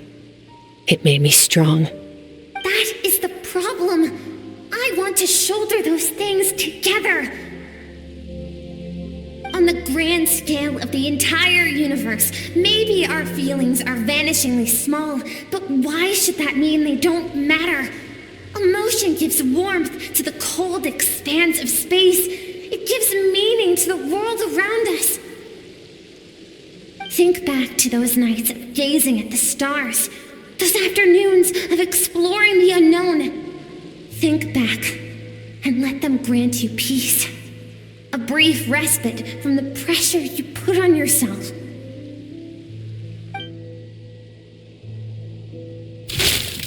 That isn't what we need. Exactly what we need.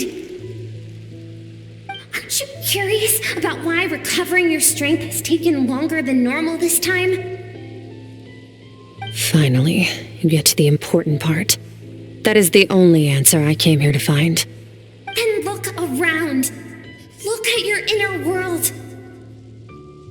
You cast aside your dreams and curiosity, and in doing so, you lost your original motivation. You severed all connection to who you used to be, so you can no longer draw strength from your past. Now, the only things driving you forward are fear and survivor's guilt. But these cannot take you far enough. And so, this river, the source of your strength, grows more polluted by the day. And you think that means I should seek help from a weak little thing like you?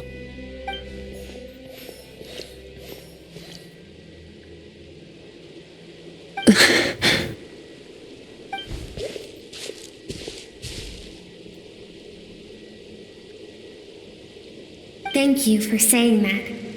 I knew bringing you here would be the right choice. To be honest, I'm not here to argue with you. This isn't about who's right or wrong. And in fact, I agree that in order to make it through the wake of that tragedy, we had to distance ourselves from the pain through reason over emotion. But what is right at one point in time isn't always right forever. I know you will never forget that fire. I know the fact that you were the sole survivor fills you with guilt. And I know that among the voices that haunt you, mine is there too. Because deep down, you know that you didn't turn out to be the person you wanted to be. All those unfulfilled hopes are like knives to the heart. And I don't want you to hurt anymore. So even if you can't accept me, I hope, at least, that you can let go. keep thinking, maybe it would be better if I had died. I wouldn't be haunted by that fire all the time. I wouldn't have to go on like this.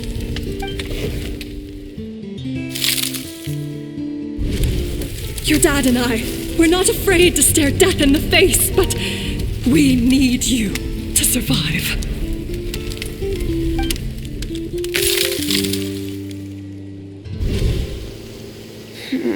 I'm sick of being a kid.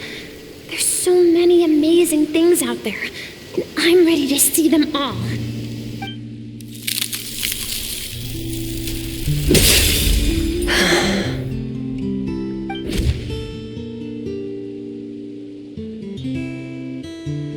I remember. There was a song Mom and Dad always sang when we went out to fetch water. Dancing water. The sand along your path is begging for your song and movement. Will you carry this burden with you on your journey?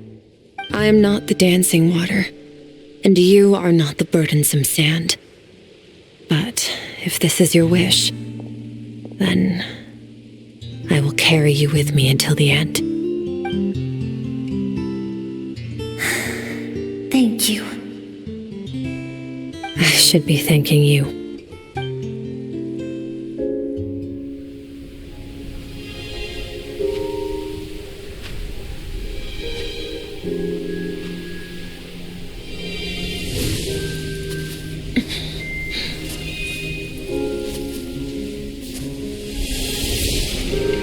Run, Skirk, run! Remember, leave no one alive! Heed my words, Skirk. Let fear take root in your soul. Did you survive? Why was it only you? Skirk, did you become a positive light in this world?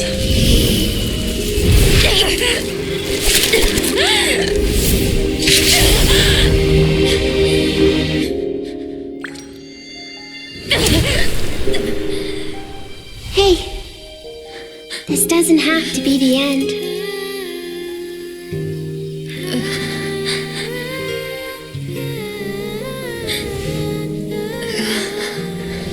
Life is a gift. Don't let darkness claim it.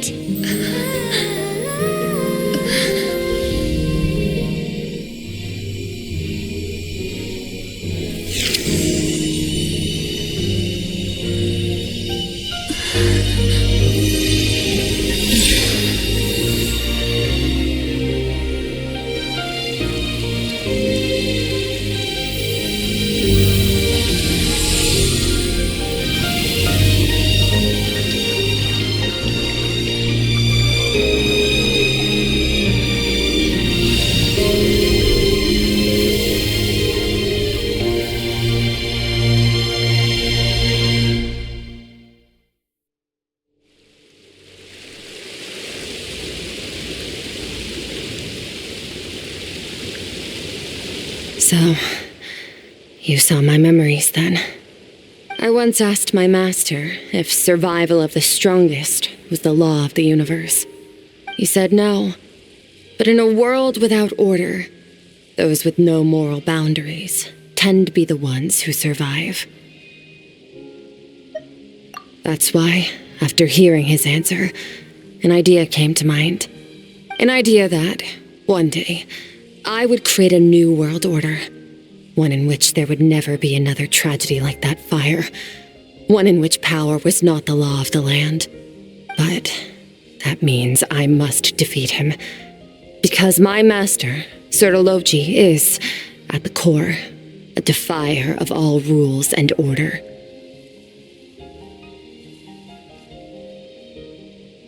Yes, and not just because of the gap in our abilities, but also because I have no reason to see him as an enemy. Although his decision to train me was not made out of kindness, he did everything a master should. He saved my life, taught me the sword and the principles of strength, and for that, I respect him. I know, and it's not something I want, But Master never goes back on his word. I have to treat everything he says as a promise. He's no longer into that, but he sends me messages through the abyss every now and then. Most of them are simple greetings, or an answer to one of my questions.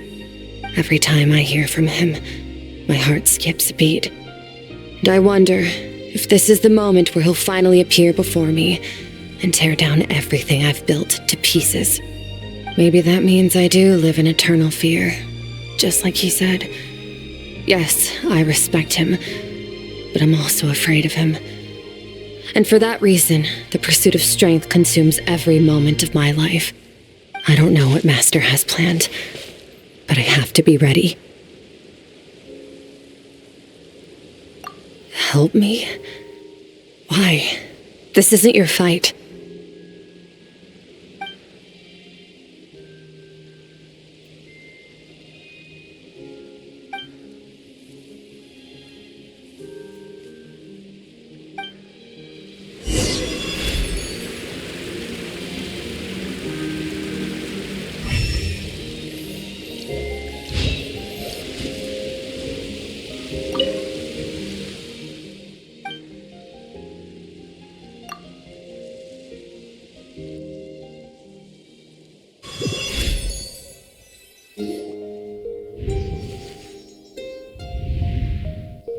Oh, you're finally awake! Honestly, Paimon was gone for like 2 seconds and then she comes back and finds you both unconscious? Oh, you scared Paimon half to death! You're both okay, right? What does it look like?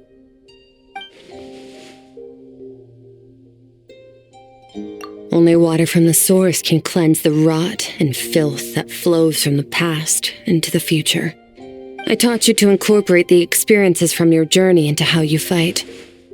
I suppose what happened today will become an inseparable part of who I am. Okay, so Paimon feels like she's missing some important context. But whatever. Paimon brought back tons of delicious snacks. Let's dig in.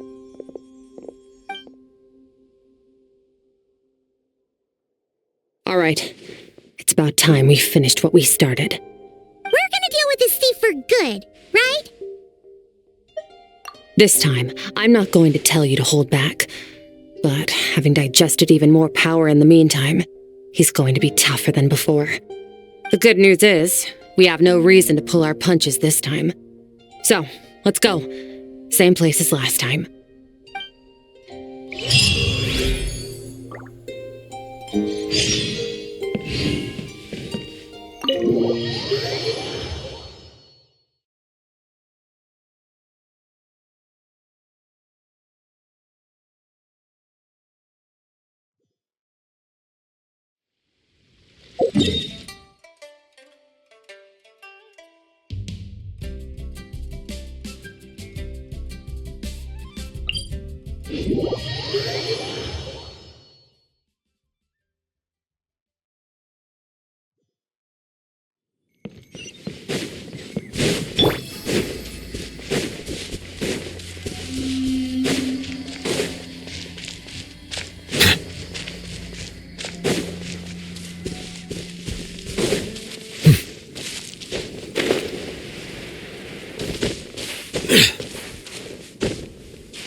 the all-devouring narwhal changed into?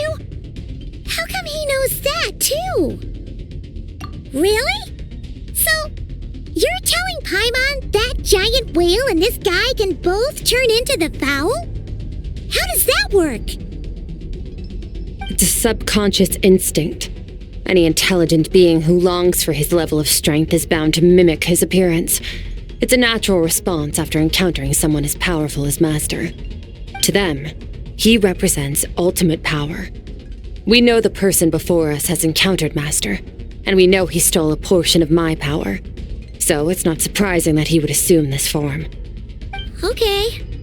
Oh, the closer Paimon looks, the more intimidating it gets. Nervalette isn't here this time, so it's up to us. He won't have the nerve to steal again after we're done with him. Let's teach this guy a lesson.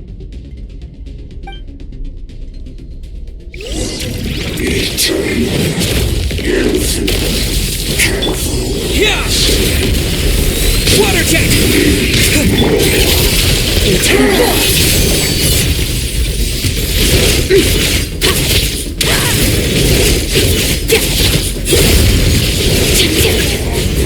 Haven't forgotten your training, I hope.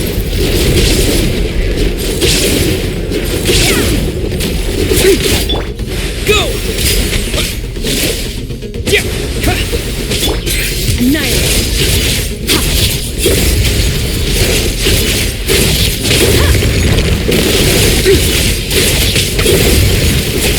Star shall be his crown. Water tank!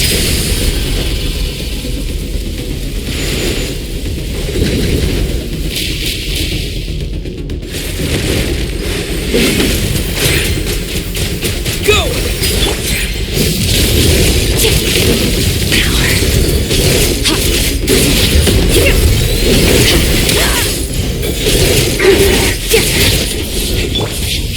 Beyond this world. Go! Yeah!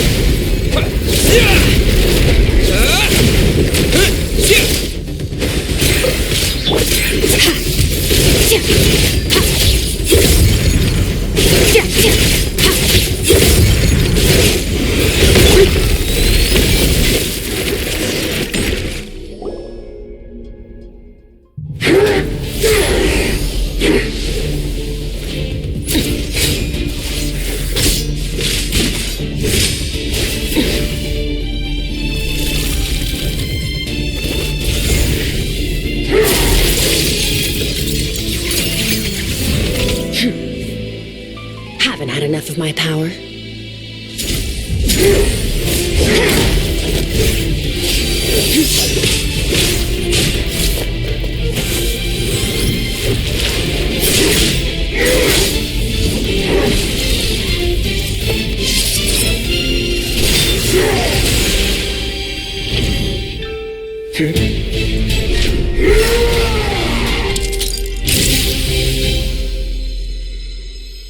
Well then, let's see how much more of this power you can handle.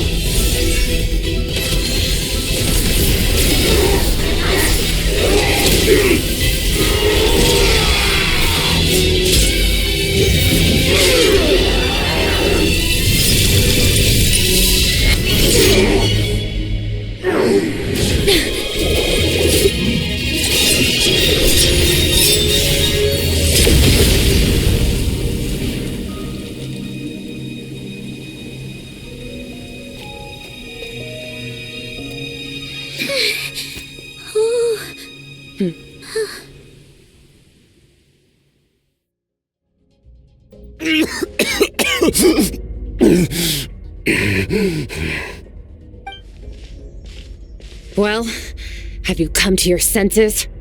You saw that my body was at its limit. So, you deliberately channeled your power into me, knowing that it would destroy my shell from within. Such power. Such keen battle instincts. So you must be... Skirk, Sertologi's disciple. How long has it been? How long has he been away from Tevat? Hundreds of years. Hundreds. Sorry, it's a lot to take in. I should introduce myself. I am Skofnungar, a friend of your master and one of his followers. This is the first time I've heard your name, Skirk.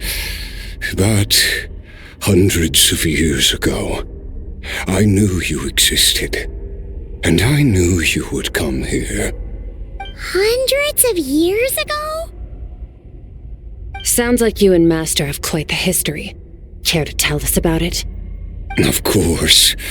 Might as well take advantage of a clear head while I can. The story starts a long, long time ago.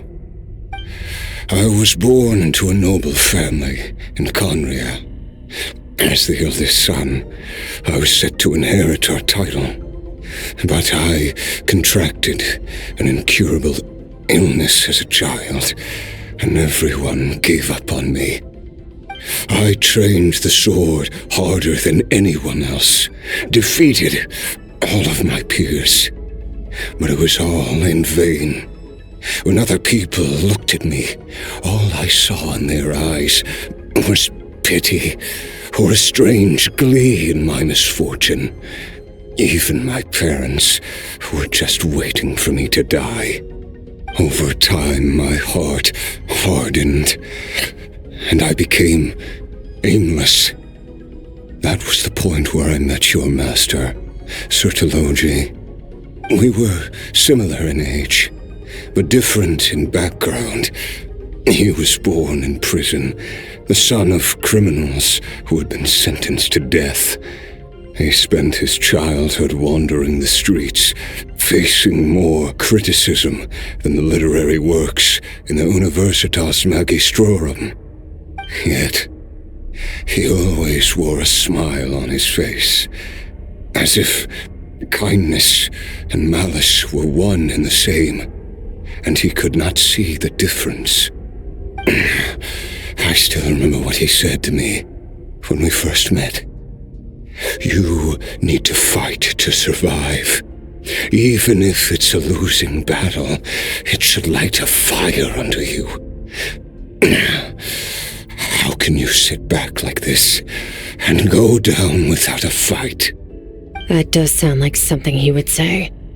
He was the first to acknowledge that I was worth something, and he inspired me to keep going. When we sparred together, it was the first time I'd actually felt the thrill of combat. When I was 10, he stole forbidden research materials and managed to cure my illness.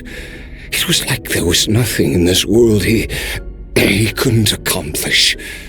When it came to the human form, he was always intent on pushing the boundaries of possibility. But somewhere along the way, I fell behind. My talents were nothing compared to his, and at some point, I realized he had pulled so far ahead, I was too embarrassed to even ask him to spar. After his grand endeavor was successful, he sought me out and said to me, "This planet no longer holds anything of interest to me, so I'm leaving. But first, I have an offer. I can use a power I have just refined to break the curse of immortality for you. Your death was once what we worked so hard to prevent. But the immortality you now face is a different kind of pain altogether." I'll pass. Immortality doesn't sound so bad to me. Since I can't die, it means I have an infinite amount of time to get stronger. Maybe I'll finally catch up to you one day, and we can spar like we used to. Are you sure? I cannot say when I will return. Your body, or rather, your soul, might not be able to withstand this curse. All I can do is try. After all, a wise man once told me, people need to fight for their own survival. Wise indeed. Nevertheless, if you grow weary of the pain of immortality, and wish to experience a good sparring match before you wither away, seek out my disciple. Disciple? Never thought I'd hear that word coming from you. Nor I, but Vedifenir said I was destined to find a disciple out there in the universe, and bring her to Tibet. You know as well as I, Vedifenir's prophecies are never wrong. Well, now I'm curious about who this disciple of yours will be. All Vedifenir said was that one day, the stars shall bow in her honor. Sounds pretty impressive. Of course.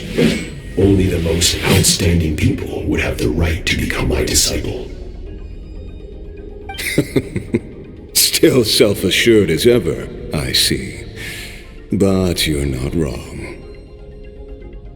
I'll be leaving then. Oh, and if you are serious about getting stronger, I left you a little gift in the primordial sea. As I've said before, walk whatever path you want. Freedom means even the wicked get to make their own choices. Waiting for me in the primordial sea was the all-devouring narwhal, already beaten into submission by Sertologi. In its weakened state, I was able to cut off part of its flesh and sew it into my own heart. Your heart? That sounds like torture! How did you even survive that? Because, of course, I bear the curse of immortality. So, you used the curse to turn yourself into a vessel for power. Even with that whale's ability, devouring power like that is not something the human body can withstand. With your body and soul constantly at the breaking point, it was the curse of immortality that sustained you. But that is not the path to strength. You have to pour your heart into it, work for it, dream of it. Instead, you stole something that didn't belong to you, and it backfired. You're right. I should have known better, but I had already pushed myself to my limits, and he was still miles ahead of me. So I had to take a leap of faith. I miss your master. I miss the days when we were all together, troublemakers without a home. I don't regret the choice I made. But if you'll allow it, I do want to apologize. To both of you. After the beating we just gave you, I think we can call it even.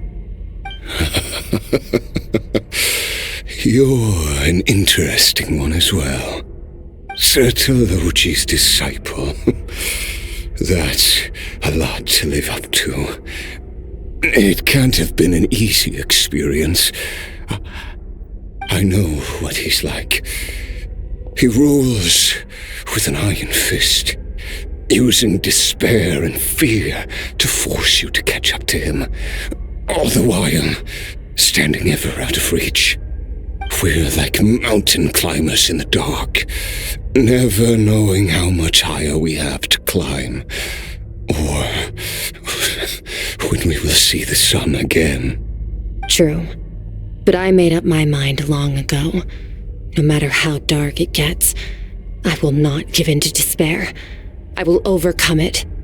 Besides, after hearing your story, I suspect what Master really wants is not a battle that demands his full strength, but rather a defeat without regrets. Oh? Since you're his friend, you must have some things in common. First time we came here, when you stabbed me through the fog and stole my power, I felt no emotion coming from that spike. But when you had to devote all your strength fighting me just now, I could feel joy and passion emanating from your blade. It was the joy of a researcher discovering the truth of the world, the joy of an artist uncovering a temple of wonders. Interesting.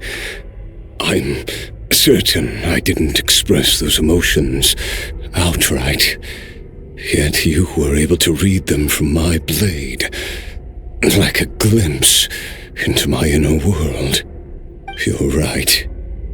That battle brought me an unbridled sense of joy, and my defeat brings me no regret whatsoever.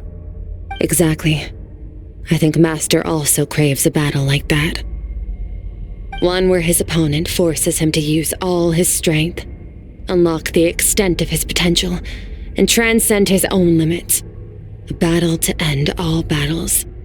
After which, all can come to an end, including, perhaps, his life. For that very reason, good and evil are meaningless to him. He has one purpose, one goal: to complete himself. It's one of the secrets to his strength. Perhaps you're right. Perhaps that is his goal. What a battle that would be. Oh, to witness such a...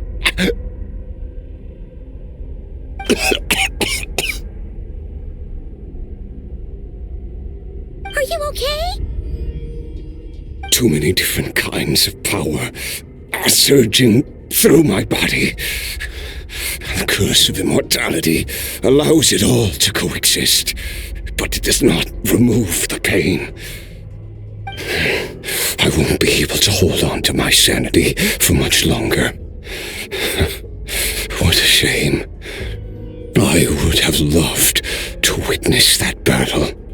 Sertologi once offered to free me from this curse. Now, I must ask that of you, Skirk. Can you release me from the pain? I can, but not through death, if that's what you were hoping for. It's not a suitable punishment for your crime. As an alternative, I can take your consciousness, along with all the power you've consumed, and smash it to pieces. The impurities will dissipate, and under the curse of immortality, your mind and body will regenerate. When that process is complete, you will be back to who you were before, no longer tortured by powers you can't control. But it will be a time-consuming and painful process. The decision is yours to make. I accept. And who knows? Perhaps I'll wake up in time to witness your great battle with Sertologi. I have faith that you'll be able to stand against him one day. Though I know it'll be a long and arduous road. If we are climbers in the dark, it appears the dawn has finally broken for me. But your ascent continues. At least, it looks like you are not alone on your journey. I will reach the top of this mountain, no matter what it takes. And you, Skofnunger, will be my witness at the end of all things. That's finally over. Let's get out of here. At least we don't have to make a mad dash for the exit like last time.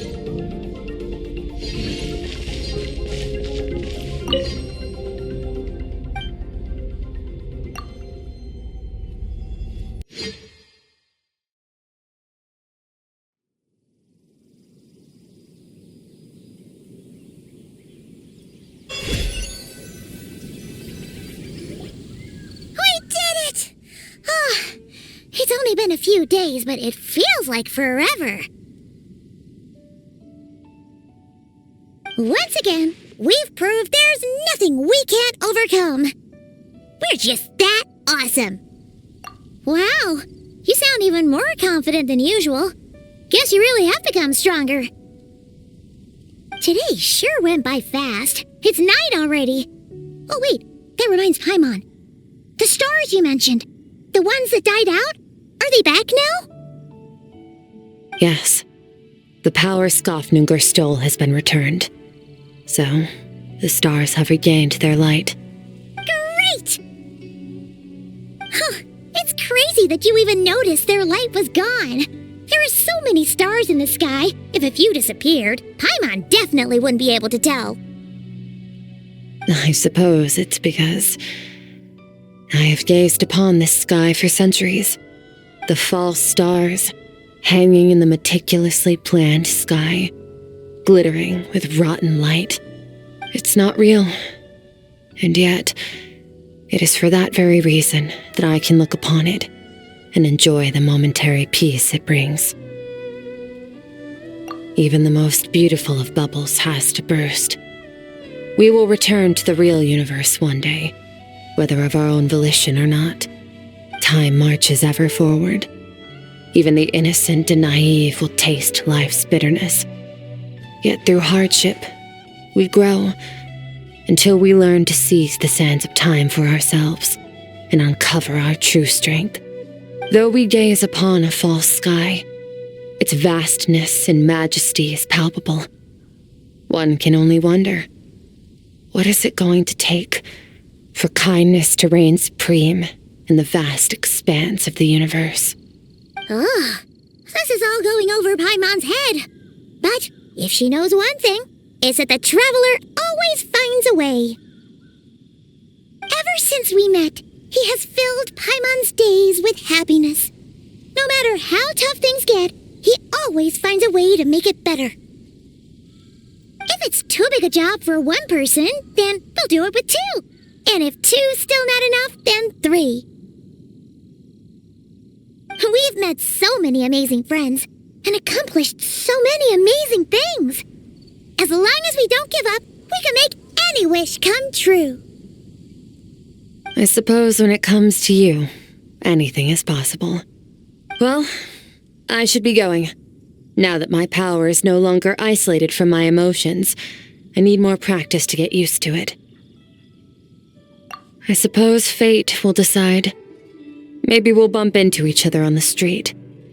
Or maybe we'll reunite on a different planet entirely. Regardless, reunions and partings are but passing moments. More than anything, I hope that at the end of this journey, wherever it takes us, we stand in a world reborn.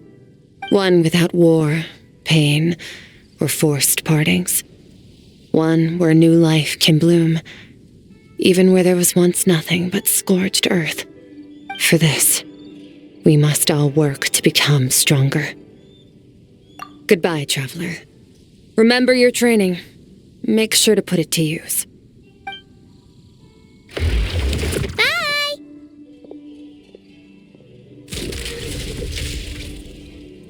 Is it just Paimon, or is she being nicer than before? We definitely count as friends after all that, don't you think? Hey, what do you think about camping here tonight? There's nothing quite like sleeping under the stars. Come tomorrow, we can continue our journey. Oh, and since Paimon treated you to that super nice meal at Wanmin Restaurant, it's about time you returned the favor.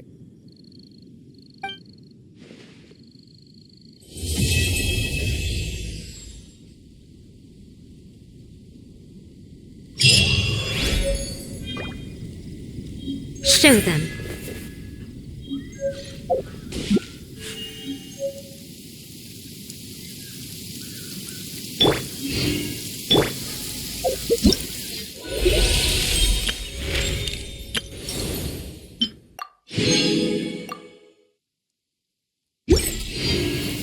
My apologies. This heavy rain must be quite an inconvenience for you.